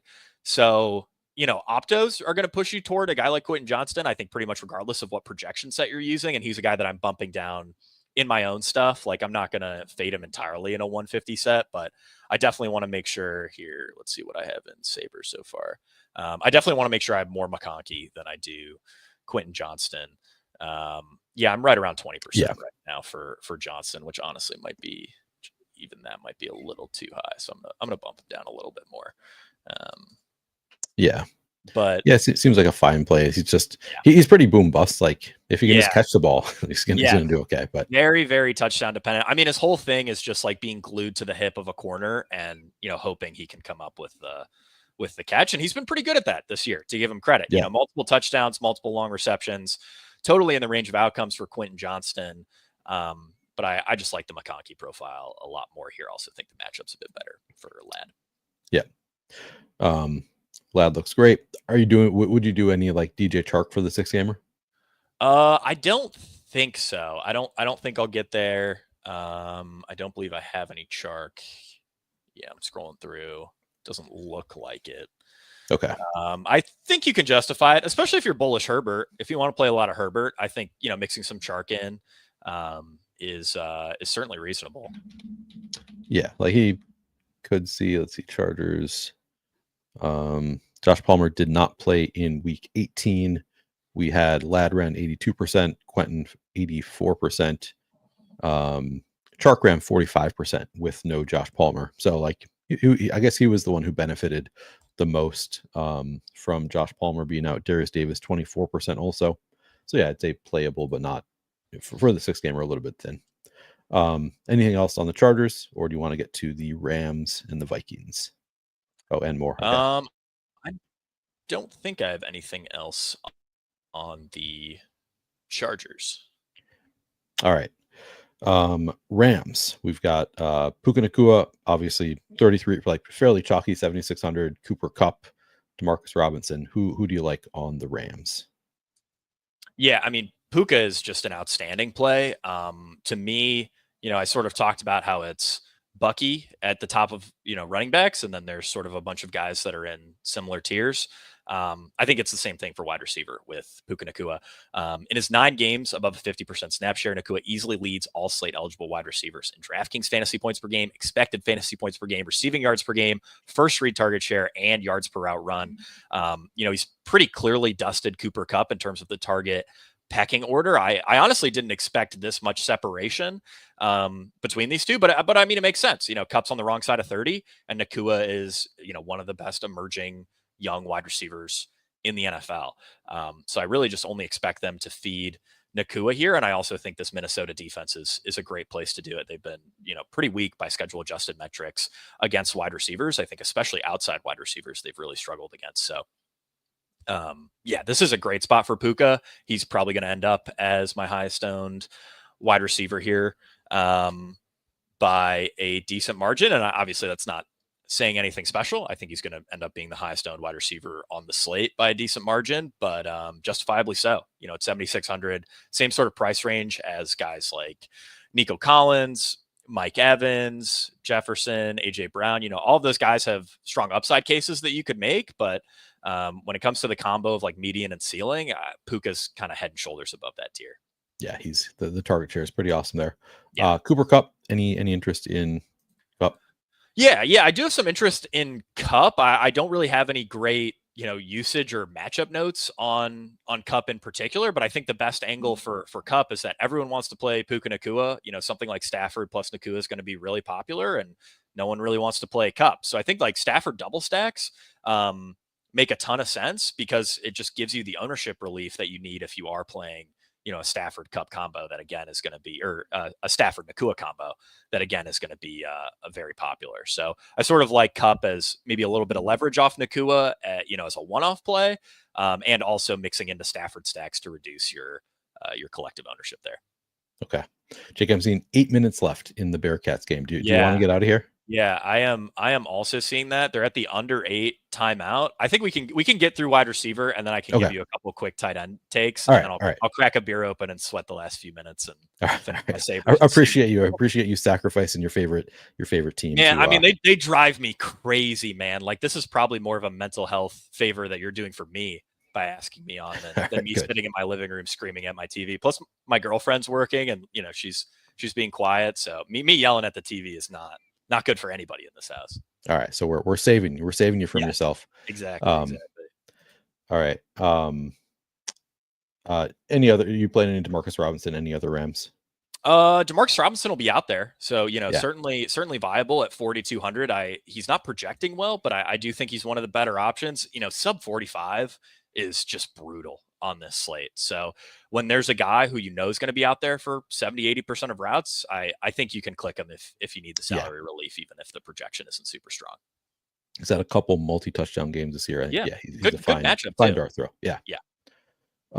Minnesota, Justin Jefferson. We play in Jefferson, Addison. Who do you like? Naylor? Anybody else on the Vikings? Yeah, I really like both guys. For the most part, I'll be using them throughout my game stacks. It's kind of funny to me. I was talking with Ryan Heath about this, and Neil, you're the resident Vikings fan. To me, Jordan Addison just feels like 80% of Justin Jefferson. Very similar players in terms of both matchup and overall skill set, and Jefferson's just outright better. But the fun part with Addison is he's about 80% of Jefferson's price. So, especially in the second half of the year, whenever it's like, oh, I can't get up to Jefferson, but I can play Justin Jefferson Jr. and Jordan Addison. I certainly like that. But yeah, I mean, both of these guys have been dominating since the Vikings pass rate over expectations spiked in week 13. And they've sort of maintained that pass heavy approach throughout. I think part of that is Aaron Jones being beat up a little bit too, them wanting to throw a little bit more. But yeah, this is a really, really good spot. Rams are an extreme perimeter funnel, allowing the 5th most yards per game, 2nd most schedule adjusted fantasy points per game to the outside. I think we probably both agree that Jefferson has the better chance to absolutely nuke the slate, but both good plays in their own right. Absolutely. Yeah. Love that. Any Jaylen Naylor for you? I don't think I can get there on Naylor. He's just like that one guy that they really don't design any usage for him. Yeah. I mean, you're showing it on the screen that the routes really aren't there. It seems like all these passes are going to go to one of Addison, Hawkinson, or Jettas. Yeah, no, it's more of a. I think Naylor would be a strong, even the two gamer, or sorry, no, I guess it's only showdown for the Vikings. Never mind. Yeah. So strong showdown play. Matt giving us some split stuff for running back, says that it's a splits workout for McLaughlin, so that's great because we already like McLaughlin. Matt, if you catch up, wide receiver, people are interested in some wide receiver coverage stuff, and I see Debro in chat. So if either of you, those guys are very into the more micro matchups. So if you feel like throwing some data in the chat, nobody would complain if you guys feel like throwing some data matchup stuff for wide receivers in chat. Okay. Moving on to the Eagles. Is it pretty straightforward? I assume it's just AJ Brown, Devonta Smith here. Yeah, pretty straightforward there. I do think relative to the chances he wrecks the slate, kind of similar to Nico Collins, AJ Brown's probably going to be a bit under-owned here. So yeah, I like him a decent bit. I made 6 hand builds for this slate, and one of them currently is a Jalen Hurts AJ Brown team. That's the one that I like the least, but it's probably also the one that gives me the most leverage overall. So yeah, really can't complain about either of those guys. I don't know if I have anything crazy to add there outside of pretty straightforward game environment concern type stuff. Yep. 14.5% going to Devonta Smith per roto grinders, 19.5 going to AJ Brown. So some ownership there, but both strong enough plays. Pittsburgh, Baltimore, tough defense here. Nobody really getting much ownership. Even Pickens just 5% ownership on the 6 gamer. How do you feel about Pickens at 5% and anybody else on the Steelers? Yeah, so I think like something that's maybe been lost in the shuffle a little bit this week is that Baltimore's defense has actually been great since like week 6, even over the last 6 weeks, I should say. Even the pass defense that obviously, we were all targeting this Baltimore pass defense until about week 12, week 13, and then they started to really turn it around. So with that said, not a great matchup for George Pickens. He's also been a notable sideline distraction as of late. That's not great. Right. But the thing is, Russell Wilson is going to throw these moon balls, and George Pickens is the only guy who can really come down with them. Pickens is probably too good to bench, assuming he doesn't get into, too many fights on the sidelines or with opposing cornerbacks. So there is some merit to Pickens. I'm not going to end up on much for the 6-game slate. I think on the 2-game slate, he's a play that I actually do like quite a bit. As sort of just a contrarian. Okay. He's just a little bit too expensive for Optos to really get you there. And I do like the Russ Pickens stack on those 2-game slates here, just, in the hope that they can connect on some of those deep balls. But yeah, outside of that, I don't think I'm going to play much Pickens. So you like him on the 2-gamer, but not for the 6-gamer. Okay. Yeah. And then the only other guy I think worth noting here, well, I mean, Van Jefferson has been playing a little bit more. He would probably benefit the most if Pickens went just like absolutely insane on the sideline. But Calvin Austin, I think, is probably my favorite among these other guys. Yeah, Jefferson's a bit more thin. Calvin Austin, we know, is going to be out there for 70 to 80% of routes. Ravens have been a notable slot funnel since their defensive resurgence that I mentioned over the last 5 weeks. Baltimore's ranked 6th toughest schedule adjusted matchup for opposing outside wide receivers, but 3rd softest to the slot. So that should funnel some volume to Calvin Austin. This is a game environment that'll force him to throw as like the sub $4,500 plays go. Calvin Austin is one of the better ones. That's not saying much. Still not a guy I want to have a ton of exposure to, but I think he's pretty reasonable. The last time I had a guest recommend Calvin Austin, he scored -1 fantasy point. So I don't know. I don't know if I trust it, but no, I think that's a good call out. All right. Moving on to, we have Tampa Bay, Washington, both of those teams left. We can start with Tampa Bay. We are expecting Marshawn Lattimore to shadow Mike Evans. He's getting 19% ownership. How much does the shadow scare you there? Not really much at all. So I think there's you could add a little bit of ejection risk, but are we really scared of Marshawn Lattimore, the player? Like if you heard Marshawn Lattimore was shadowing AJ Brown, you wouldn't care at all, right? It's just because Marshawn Lattimore and Mike Evans are like Peter Griffin and the chicken, where they fight nonstop, no matter what happens. Yeah. So there's a little bit of ejection risk, but I mean, it'd be like if I came to you and said the field's slippery, there's a bit more risk Mike Evans rolls his ankle, right? It's about the same as that in terms of evaluating it for fantasy. So yeah, I mean, I still like Mike Evans a lot. This is an awesome game environment. I think the biggest hole that you could poke is Tampa Bay's probably going to want to run here. So we, and kind of talking through that, I think if you are playing a lot of Evans, you'd probably want to bump maybe like a little bit of McLaurin, a little bit of Zacchaeus on those teams. I wouldn't do that a ton because Washington's been pretty spread out. So I don't think you need a run back, but probably good to give a little boost there. And then Jalen McMillan, I think, is also really interesting.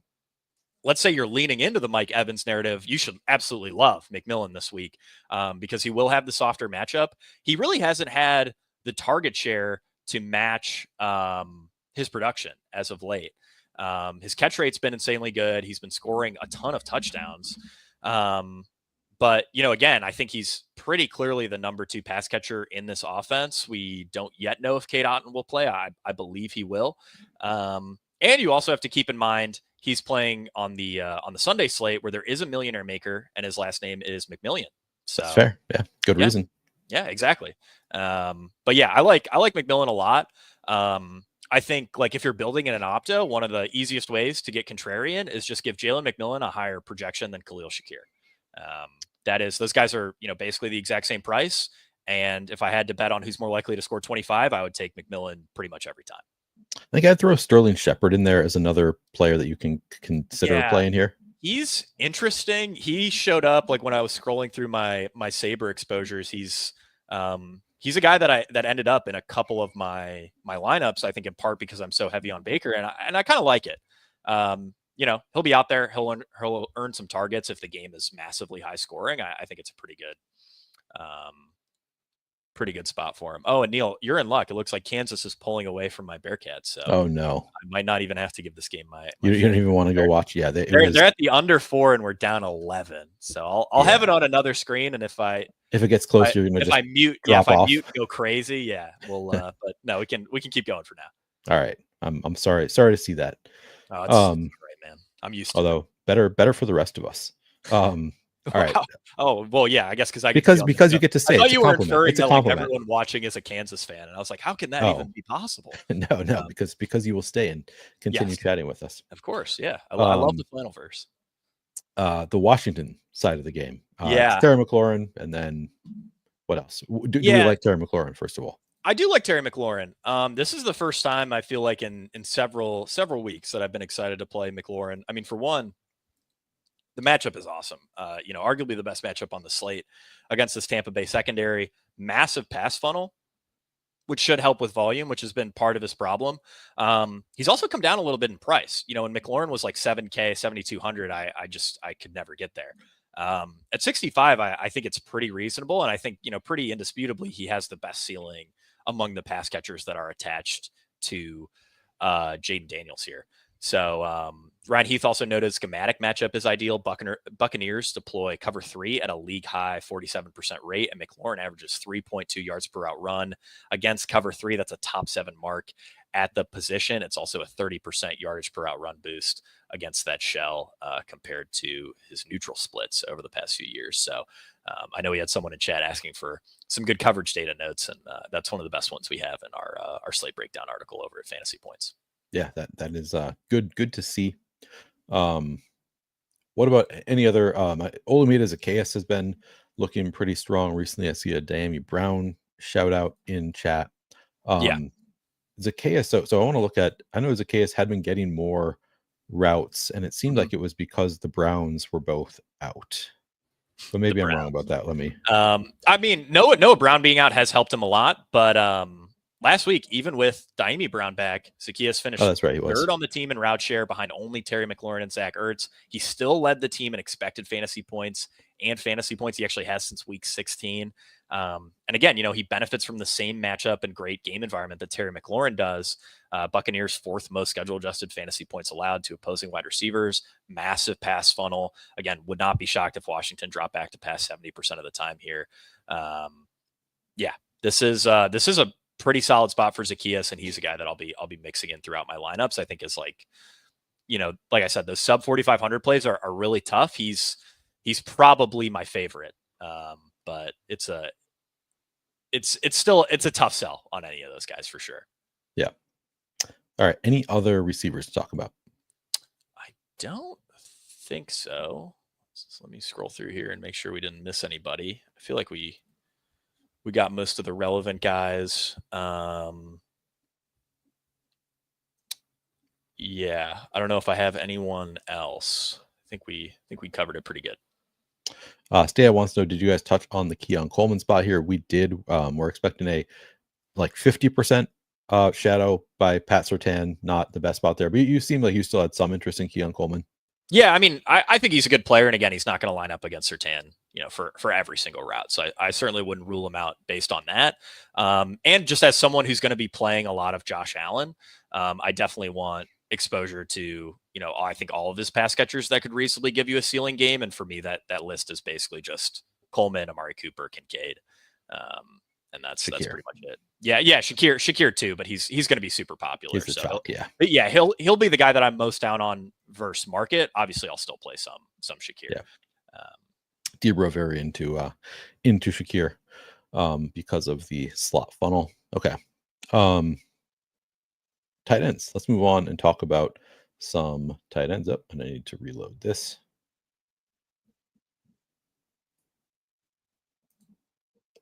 Oops. All right. So should we do it by team again, or is it there few enough tight ends? Maybe it makes more sense to just do it by salary. Yeah. So my major note for tight end, and I put this in the slate breakdown, is all of these guys feel fairly similar to me. And I think biggest thing for tight end is just play your tight end in your game stack, or on your team stack. I don't have a ton of great analysis beyond that. I do think this is a great spot for both Mark Andrews and Isaiah Likely. Not necessarily based on matchup, but with Zay Flowers out, I think those guys are going to earn some serious volume. Mark Andrews is one of my favorite plays of the slate overall. Like, again, I think compared to a lot of these like sub 5K wide receivers, Mark Andrews really, really pops. So he's a guy that I like quite a bit. And then Isaiah Likely at 3,200. I mean, I don't think anyone would be surprised if he got 6, 7, 8 targets here in a game with, again, no Zay Flowers. Pretty much everywhere that I've seen around the industry is anticipating a lot of 2 tight end stuff for Baltimore, which is part of the reason guys like Nelson Aguilar and Tylan Wallace aren't really popping in projections at all, because we are anticipating a lot of 2 tight end stuff here. So I'm realizing that the issue I was having is it was not showing. I was like, why are we not seeing everybody here? Apparently it refreshed and went to the just 2 game slate, because we saw a discussion about who is the best point per dollar, fantasy point per dollar tight end. And my resolution here doesn't show it perfectly. Let's see. Okay, here we go. So I want to see who shows up as the top point per dollar. It looks like it's TJ Hawkinson, the best fantasy point per dollar tight end, followed by Zach Ertz. Isaiah Likely there. Tyler Higbee. Debro brought up Tyler Higbee, and I do think he's kind of fascinating from the standpoint of like he's probably their top tight end at this point, and like we haven't really seen it fully yet.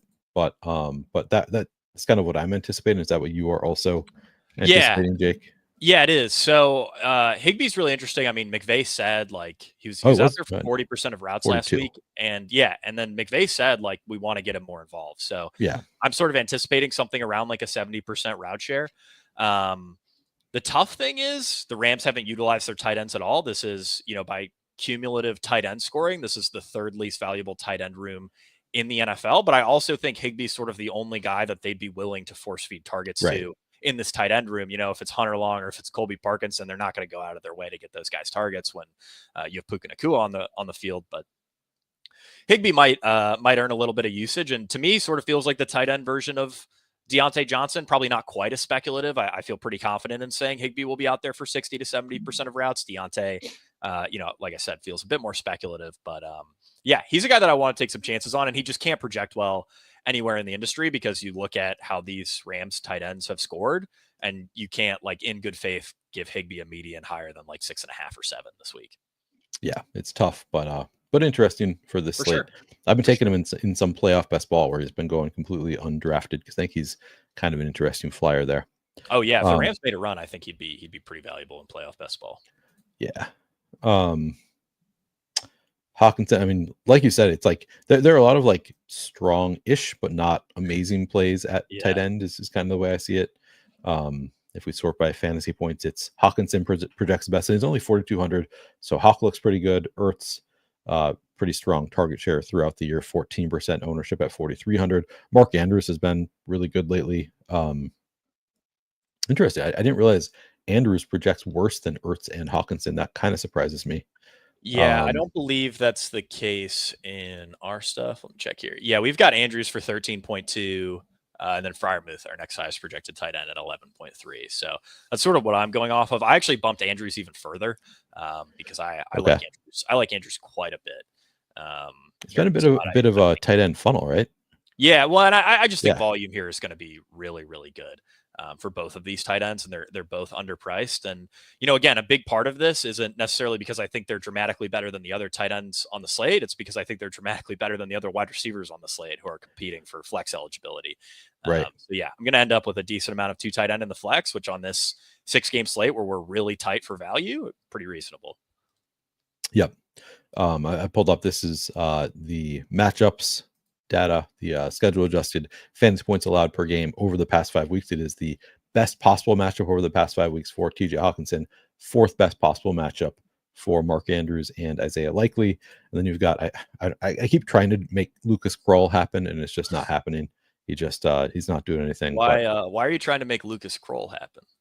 Because he's got a cool name mostly. Okay. But no, it's also a matter of like, if you look at the way they use him, like it seemed like he was taking on a bigger role, and he's a pretty good pass catching tight end. So he, for a little while, I was like, oh, he keeps on moving up. His route share 33% to 40 to 43 to 51, and then it dropped down to 23% in week 18. But like, it seemed like things were just trending in the right direction where he was taking on that tight end one role, and he's a pass catching tight end. So and he's always been cheap and unowned. So I kind of thought like, man, we should get ahead of the field on this, and did not work out at all, ever, any of those weeks. So, all right. So a lot of tight ends. I like your call of mostly just trying to play them with your stack. I think that makes a lot of sense. Yeah. I really don't have any super strong takes. I know this is like a great matchup pretty much in every regard for Zach Ertz. He's great against zone. Tampa Bay has been particularly weak against tight ends. It's really hard though, because this is the highest priced he's been all year, and he gives you nothing after the catch. Still a big red zone threat. So obviously live for multiple touchdowns, but I always have a really hard time with these old guys who give you nothing after the catch, max price, not projecting for zero ownership by any means. So Ertz is probably the guy that I feel like the most personally split on. And then, all these other guys, I'm just like, give me them in lineups that have their quarterback or the opposing quarterback and not really much else. I am, of course, # team old. So Ertz all day. Glad Ertz beat out Dallas Goedert in that competition, in my opinion. After they split, after he left the Eagles, everybody thought he was dead, and he's just continued on. That's fair. Neil, have you considered playing like a team old lineup in the Millie where you only go like 30 plus guys? I bet you could make a pretty good one. I'm trying to think who the quarterback would be in that. Stafford, probably. Stafford, yeah. Might have to be Stafford. Running back would be the toughest, right? Because you'd have Derrick Henry, and then there's no one else, I think, on this slate. Gus Edwards, Gus Edwards might not even be 30. Yeah, probably not. Justice Hill, is he 30? I don't know. No way. I don't think either of those guys are. Gus Edwards is 29, so you're actually close. Oh, so close. He would probably be your best bet for team old. Yeah. Whoever says Bo Nix is old, they say that's true. He is. I don't know if he's 30, but he's old for a rookie. That's true. Yes, he is. Justin Hill's 27. So yeah, you're gonna have a tough time with the old guy team. All right. I was going to go, Jake, you were supposed to be gone 45 minutes ago, and then I was going to continue talking about the short slate. Do you want to talk, just like briefly take a look at the ownership on the 2-gamer? Sure. We've already done the analysis, so we can just like fly through like, oh, that looks good, that looks bad. Yeah, let's do it. I haven't spent a ton of time editing the teams I'm going to submit for the 2-game slate today, so I haven't even started making my lineups yet, so I want to be out of here in like 50. Or you could leave right now if you want to, and I can do this on my own. Either way. No, I mean I'll talk through the 2-gamer with you, and then I also have to hop off to edit teams. But probably good for me to talk through this with you, since I haven't given a ton of thought to this 2-game slate. Clint says, Neil, no show with Scott or anyone for today's slate. We're about to do that right now, Clint. So you're a good time. We're going to go over just really quickly. We've just done the full 6-gamer, but we are going to do the 2-gamer real quick here. So I mean, this, sorry, it's actual exposure. I must have run something for this already. But in terms of ownership projections, we have Lamar getting 50%, Justin Herbert 24%, CJ Stroud 16%, Russell Wilson 10%. Is it Lamar by a mile? Who do you like best of these quarterbacks? Yeah, I mean, obviously in a vacuum, it is Lamar by a mile, and I think my favorite avenue to play Lamar, I mean, of all the teams on this slate, it's really not even close. Baltimore's the most likely to score 40 points, and yeah, I don't see anyone else in the same ballpark. So, especially on these smaller slates, Neil, I'm not sure about you, but one of my favorite things to do is just like massively overstack. Me too. And yeah, I think really easy to do with the Ravens this week. So I certainly like that angle. And I mean, the nice thing with the Ravens is all their pass catchers are really cheap between Bateman, Andrews, likely. So yeah, really not hard to make like a Lamar, Derrick Henry type team work, but you do have to jam in some of those cheaper Baltimore pass catchers too, which I think is more than fine and something that I'll trot out a decent bit here on this slate. I definitely like Herbert, but again, I'm really concerned about the game environment here. So I actually think I like leaning into like CJ Stroud and Russell Wilson a little bit more, who are guys that I kind of hate on the 6-game slate. But for this slate in particular, I think they're probably both going to be a little bit underowned because they're just such tough clicks, especially if you're playing like a single entry or a 3 max. I mean, no one is going to submit a Stroud or a Wilson lineup, Wilson especially, because it's really gross. At least the nice thing with Russell Wilson is the stacks super easy. You want to double him. It's Pickens and Freiermuth, Pickens and Calvin Austin. Yeah. And there's really nowhere else to go. I'm with you on CJ Stroud. I actually wrote him up as my favorite contrarian stack, I think, today. I like CJ Stroud. You can throw in, obviously, Schultz and Nico Collins make a lot of sense there, but you can also throw in Deontay Johnson. We talked about like in some Deontay Johnson, John Mechie, just like ways to stack it up that are going to be pretty unique. And they should have to throw it. So like I know they want to run it. They want to just give it to Mixon, but they're probably going to be forced to throw a bit to stay in this game. So I think that CJ Stroud is a kind of a fun contrarian quarterback also. Yeah, and I do like Herbert too. I should say that, but I don't know. He's just a tough sell for me this week when I am really concerned about the game environment. I think my favorite way to play the Chargers is through J.K. Dobbins. But yeah, I mean, you could make a similar case for Herbert, right? Because there is the DJ Charks and the Darius Davises of the world who no one's really going to play. And especially on a 2-game slate, you probably want to pay a little bit of mind to those guys. If you're submitting like 150 teams, those would be guys I certainly wouldn't want to forget about. But yeah, I mean, I think I view this as a pretty tough 2-game slate overall. I'm not sure if you have a take on that. I mean, pricing's kind of tight throughout the weekend. No, I agree. So that does make it really hard to build for this one. It is definitely hard to build for this one, but I guess we'll find some of the ways to get contrarian as we go. But yeah, I agree. It's a pretty tough one to build overall. At running back, we have Joe Mixon 7,200, Derrick Henry 8,200. Those are our chalkiest running backs, both getting 60 to 69% ownership. Derrick Henry and Joe Mixon. Then it's a big drop down to J.K. Dobbins getting 40.5, Najee 29%, Jaylen Warren 23.5, and then Justice Hill. I mean, you mentioned Justice Hill as a kind of an interesting contrarian option on the shorter slate. He's getting 11% here at 4,500, but I still think that's a pretty good bet anyway. Any of these kind of stand out to you?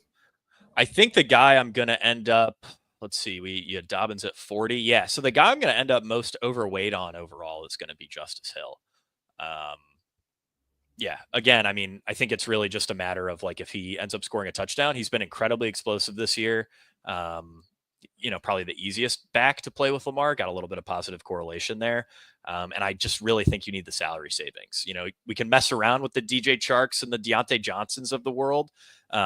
But I think, especially relative to the wide receivers on this slate, Justice Hill probably gives you one of the better, median ceilings versus his price tag out there. Yeah. I like that call. Would you, on the short slate, would you play Najee and Jaylen Warren together? That's a really tough sell for me. I'm curious what you think about that. I don't know if I have any teams that really reflect that. I don't have a ton of either guy. Let me look through here. On the 2-gamer, I would say it's viable just because their salaries are low enough that like they could be like none of the running backs separate and they each put up 10 and that's enough.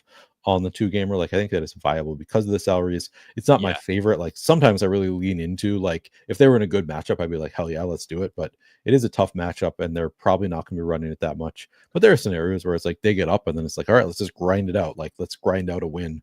Yeah. So I don't totally hate it. Yeah, I don't either. And it looks like SaberSim's cool with it here. Out of my 100 teams, I got a 2 with both Jaylen Warren and Najee Harris. Seems about right. I'm pretty okay with that. Preference between Joe Mixon and Derrick Henry. Definitely Derrick Henry here. Just a way better spot. Baltimore favored by 9.5. That just sort of screams Derrick Henry, and we really haven't had the slate breaking Derrick Henry game that it feels like we're due for, especially now that it's so late in the year. Everybody's seen the famous tweets. Derrick Henry's yards per carry by month of the year. That's right. It only gets better and better. I've never heard Jan Hember though. I've heard D Hember. I've never heard.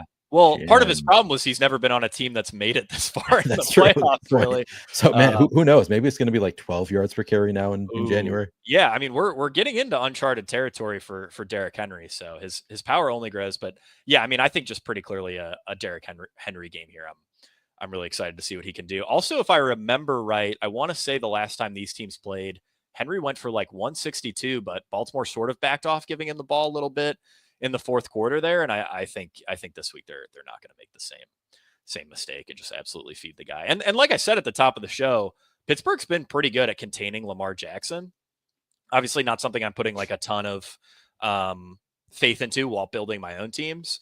But for the sake of like the Derrick Henry narrative, if Lamar Jackson doesn't have a great game and you expect Baltimore to win, I mean, the touchdowns are going to flow through Derrick Henry. Yeah.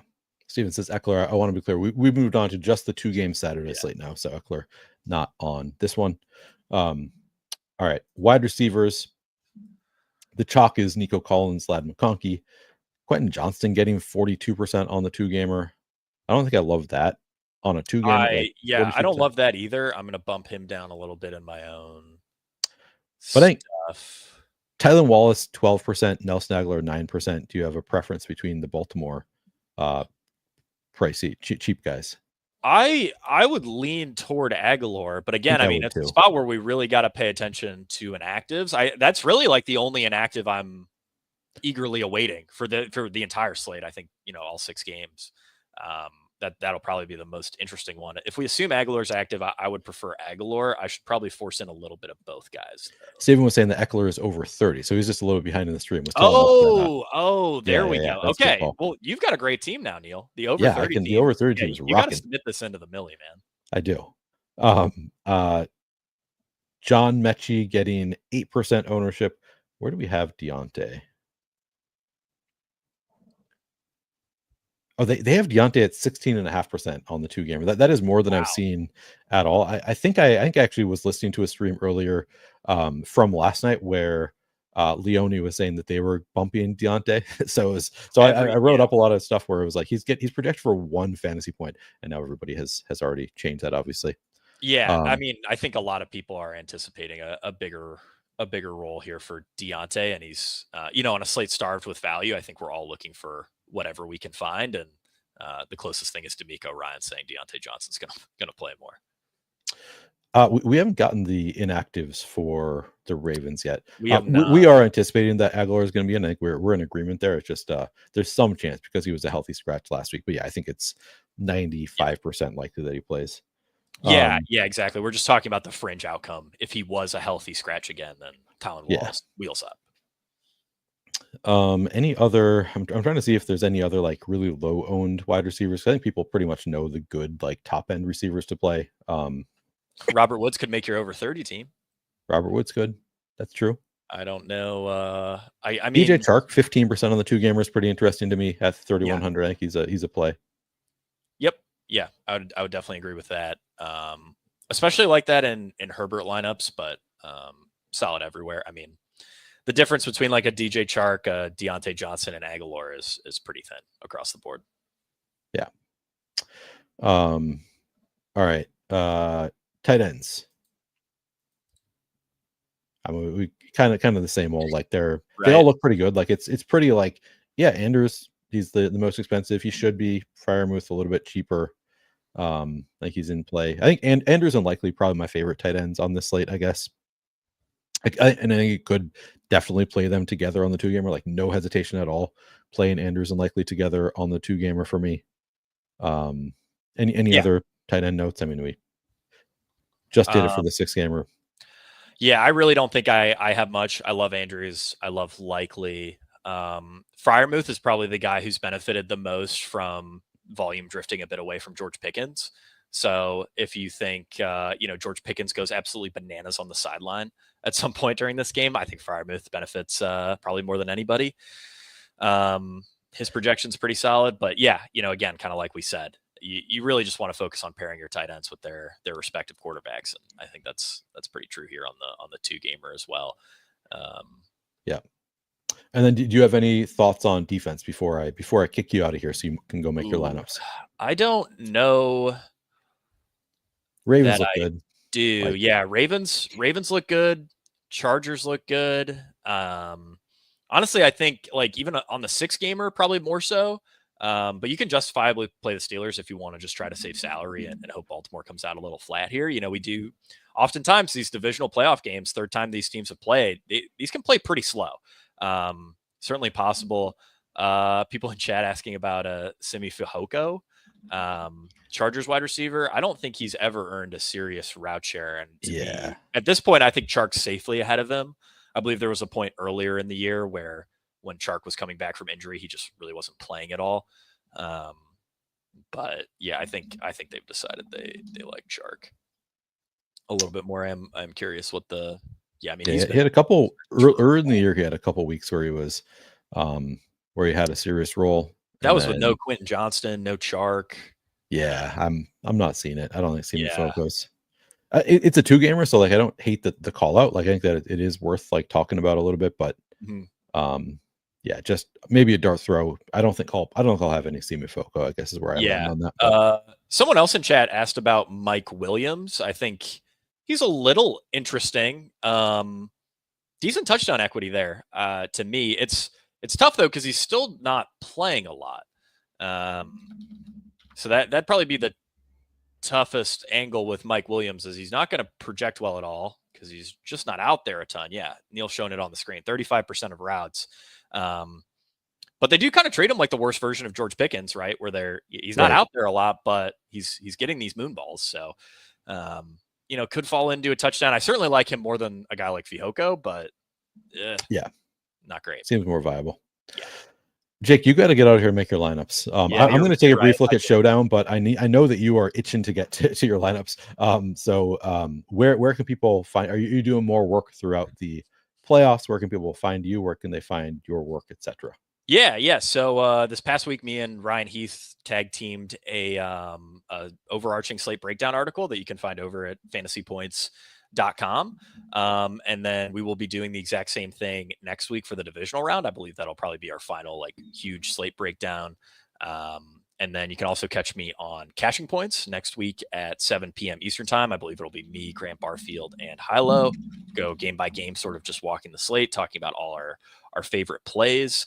But yeah, all my stuff is over at fantasypoints.com. You can find me on Twitter at Jake Tribbey. It's just my name over there. So fantasypoints.com, Twitter at Jake Tribbey. Really appreciate the Flannelverse, Neil. I think it's incredible what you've built over here. You should be very proud. A whole flannel themed Discord, YouTube channel. Really, really cool stuff.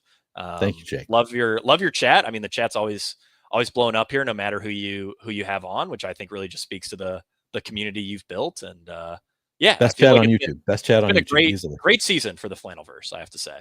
Yeah, no, I appreciate you, Jake. I appreciate you giving a shout out to the Flannelverse. I love the people that show up here. It really is a community that, like, I always feel like if I don't know something, they're going to tell me, and they're very helpful. They're not like trying to be like, you idiot, you don't know this. They're always very helpful. Well, I mean, they're sharp too. Like all the comments that we're getting are like very sharp, like really good questions. It's a great chat. I love, like, this is a big part of the reason I love doing like advanced DFS content, is because you do this and then you go back into like start sit land, and it is night and day in terms of the quality of questions. It really is. Yeah. Yeah. Like So betting, really, I see people who do betting in the comments. It's like, oh my, like it's oh, really it's easy to build a insane. huge following, but it's like Yes. the people are just like they're There, idiots and they're Neil, mean and just like, there are people in betting land that swear by like Chat GPT picks. oh yeah, yeah, Yeah, no, that are it's like, oh yeah, unlimited money glitch. You just build parlays with Chat GPT.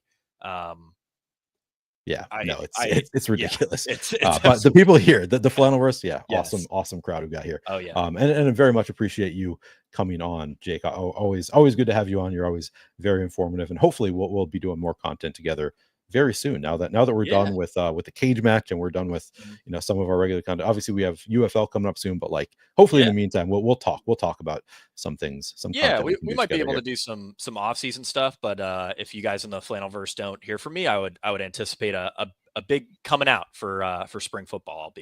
Hell yeah, I'll be grinding for the UFL. So end of March, always. Fantasy Points will have a package for that. We'll be doing everything, props, DFS, all that. Always a ton of fun too. So yeah, if you have any interest in gambling on football being played in the spring as opposed to gambling on football being played in the fall during the spring, definitely check out UFL because it's a ton of fun, man.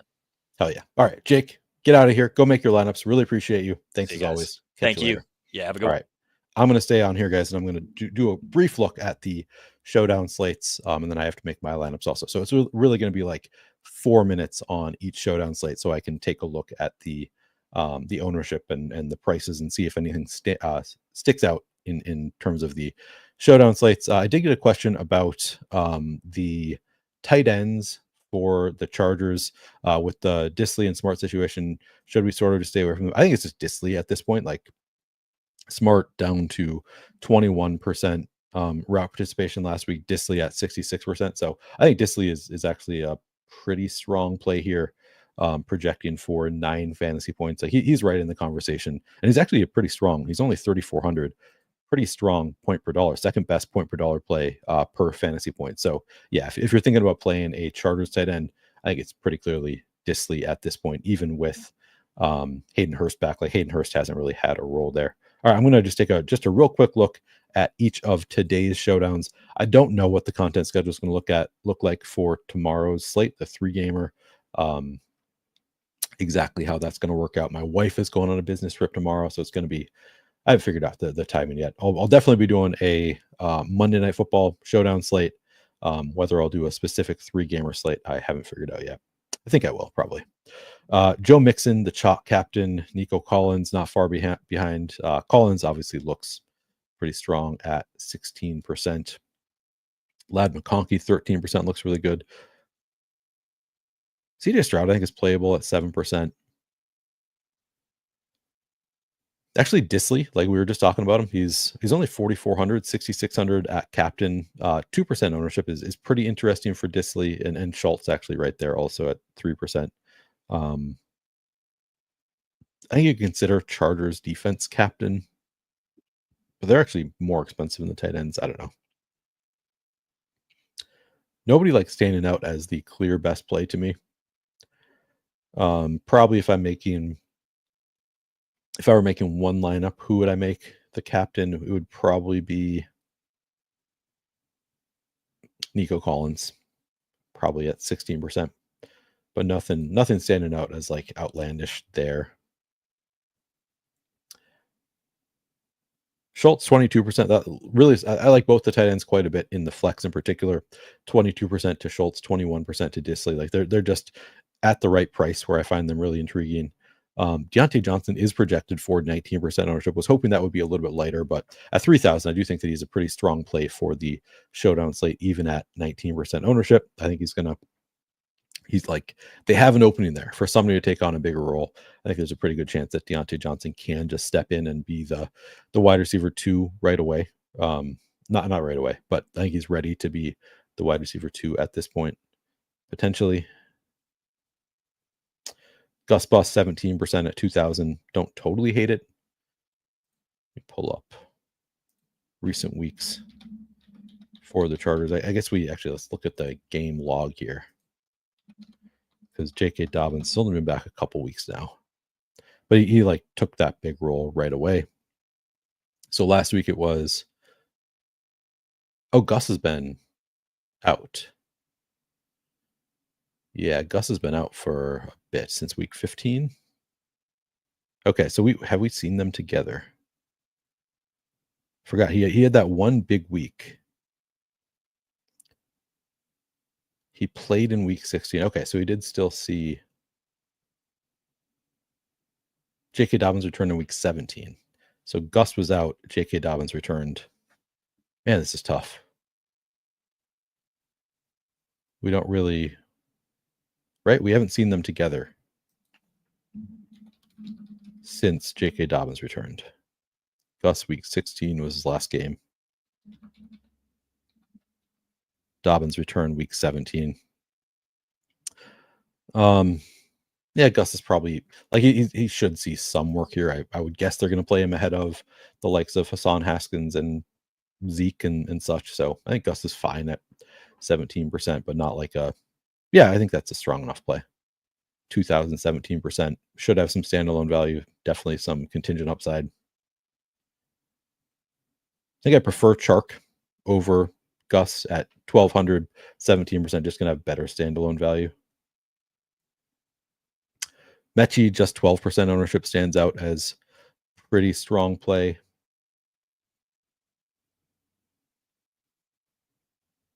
Yeah, I mean,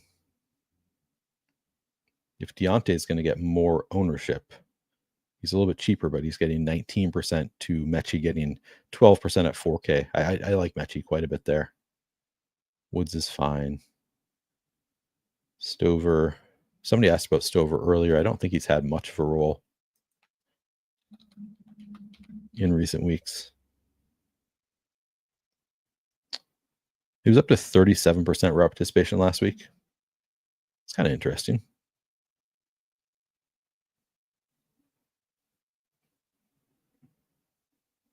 Nico only played 27%. I'm trying to remember what the situation was in week 18 now. Like, were they playing for something in week 18? Why did Nico only play 27%? I assume they were not playing for anything. So I don't know if I can read too much into this number. And he missed several weeks. Yeah, I think he's a fine backup tight end play for the Showdown slate. Probably not for anything else. Here you could play Simi Foco. So people are talking about he's only 200, so like at 3% ownership. I think for the Showdown slate, Simi Foco definitely makes some sense as a dart throw. I think you can play Stone Smart on the Showdown slate, 1600, 12% ownership. He looks okay. All right. Checking in on cash. Yeah, Nacua reminded me, no, they weren't playing for anything. All right. Who is the lowest price player that makes it into your pool for? Are you talking for Showdown or the main side? I think it was Tylan Wallace is like 3,100. So I think Tylan Wallace probably would be the lowest price player that makes it in. Or maybe there's a tight end that's cheaper. There are a lot of like, if Tyler Higbee's cheaper, he might be there. Okay. Okay, Stroud played like one drive. That all makes sense. So it's hard to read too much into that trend, like what happened in week 18 if they weren't playing for anything. All right. Wait a second. All right.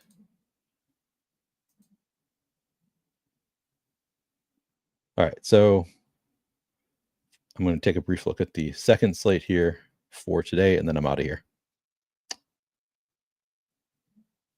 This one a bit easier. I think I'm going to have Lamar Jackson in just about every lineup I make for the evening Showdown slate. So will the field he's going to be. So he's 23% in the captain. I'm going to have more than that of Lamar at captain. He's 57.5% in the flex. Yeah, so he's getting into 80% of the field's lineups. I might just have 100% Lamar.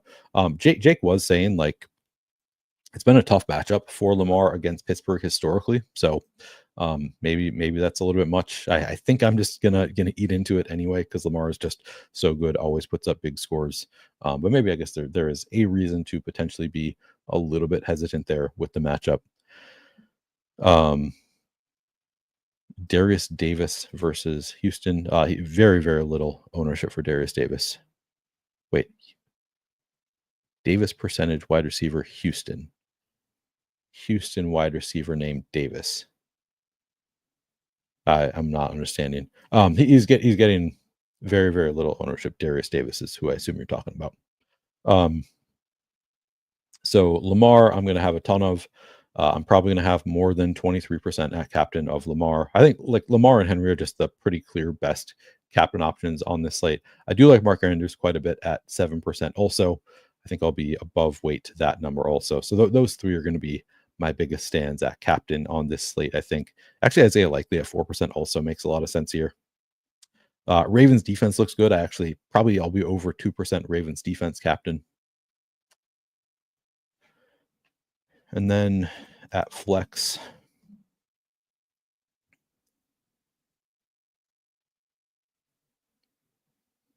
yeah, Pickens, I think I'll take an underweight stance to Pickens. Just tough matchup. He's 10-2, like too expensive. I'd just rather play Henry and Lamar. Obviously, he's like capable of taking advantage of a broken play. Maybe he can get that 100-yard bonus and a touchdown, but I think I'll be underweight to George Pickens.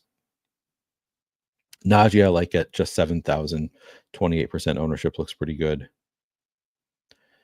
Actually, I think on this one, I actually prefer Jaylen Warren over Najee. The usage has been kind of all over the place, but Warren getting lower ownership, just $200 more expensive, and they're probably going to need to throw the ball a bit more here, which hasn't been like the split has not been extremely clear in terms of the pass catching for the Steelers, but the route share was better last week for Najee. So I hate the way they use the running backs. It's been kind of unpredictable. The week prior to that, Najee also 37.5%, Jaylen Warren 35%. 6 targets in that one for Warren, 4 for Najee, and then 5 for Najee, 1 for Warren. So maybe I'm wrong to want to play more Jaylen Warren. But the week prior to that, it was 5 targets for Jaylen Warren on 66% route participation to just 1 for Najee on 19%. Like things were starting to make sense for a little bit, and then they went back to more Najee as the pass catching back. So now it's all kind of gross. I don't know. I think Jaylen Warren is the better pass catching back, and he's getting lower ownership. I might just be reading this wrong. It's kind of hard to predict coaching tendencies here, but I think I like Warren slightly better. I don't know. It's close. I do like Isaiah Likely. Like this is probably the best play is Isaiah Likely at 22.5% ownership at 4,000 tight end funnel defense. I think Isaiah Likely looks awesome. Justice Hill, like it's not the best game script for him because they should be playing with a lead and he's better playing from behind, but 3,400, 22% ownership looks fine. Tylan Wallace, 15.5% ownership at 2,000 looks really good to me. Nelson Aguilar, 14.5% at 3,000 looks equally good to me. He's more expensive, but getting slightly less ownership. Yeah, I think both Tylan Wallace and Nelson Aguilar look great with Zay Flowers out. Calvin Austin, 15% seems fine. Yeah, nobody else really standing out as. Again, I think Keaton Mitchell for the showdown slate makes some sense as the if they get up by 3 scores in the fourth quarter, they enter the fourth quarter with a 3-score lead. I could see them going away from Derrick Henry and leaning on Keaton Mitchell in the fourth quarter.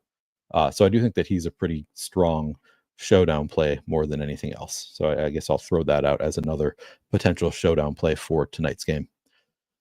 All right.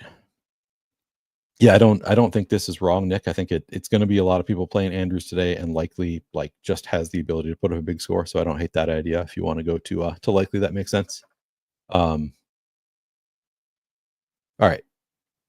How many playoff games has Lamar won? I don't know the answer to that.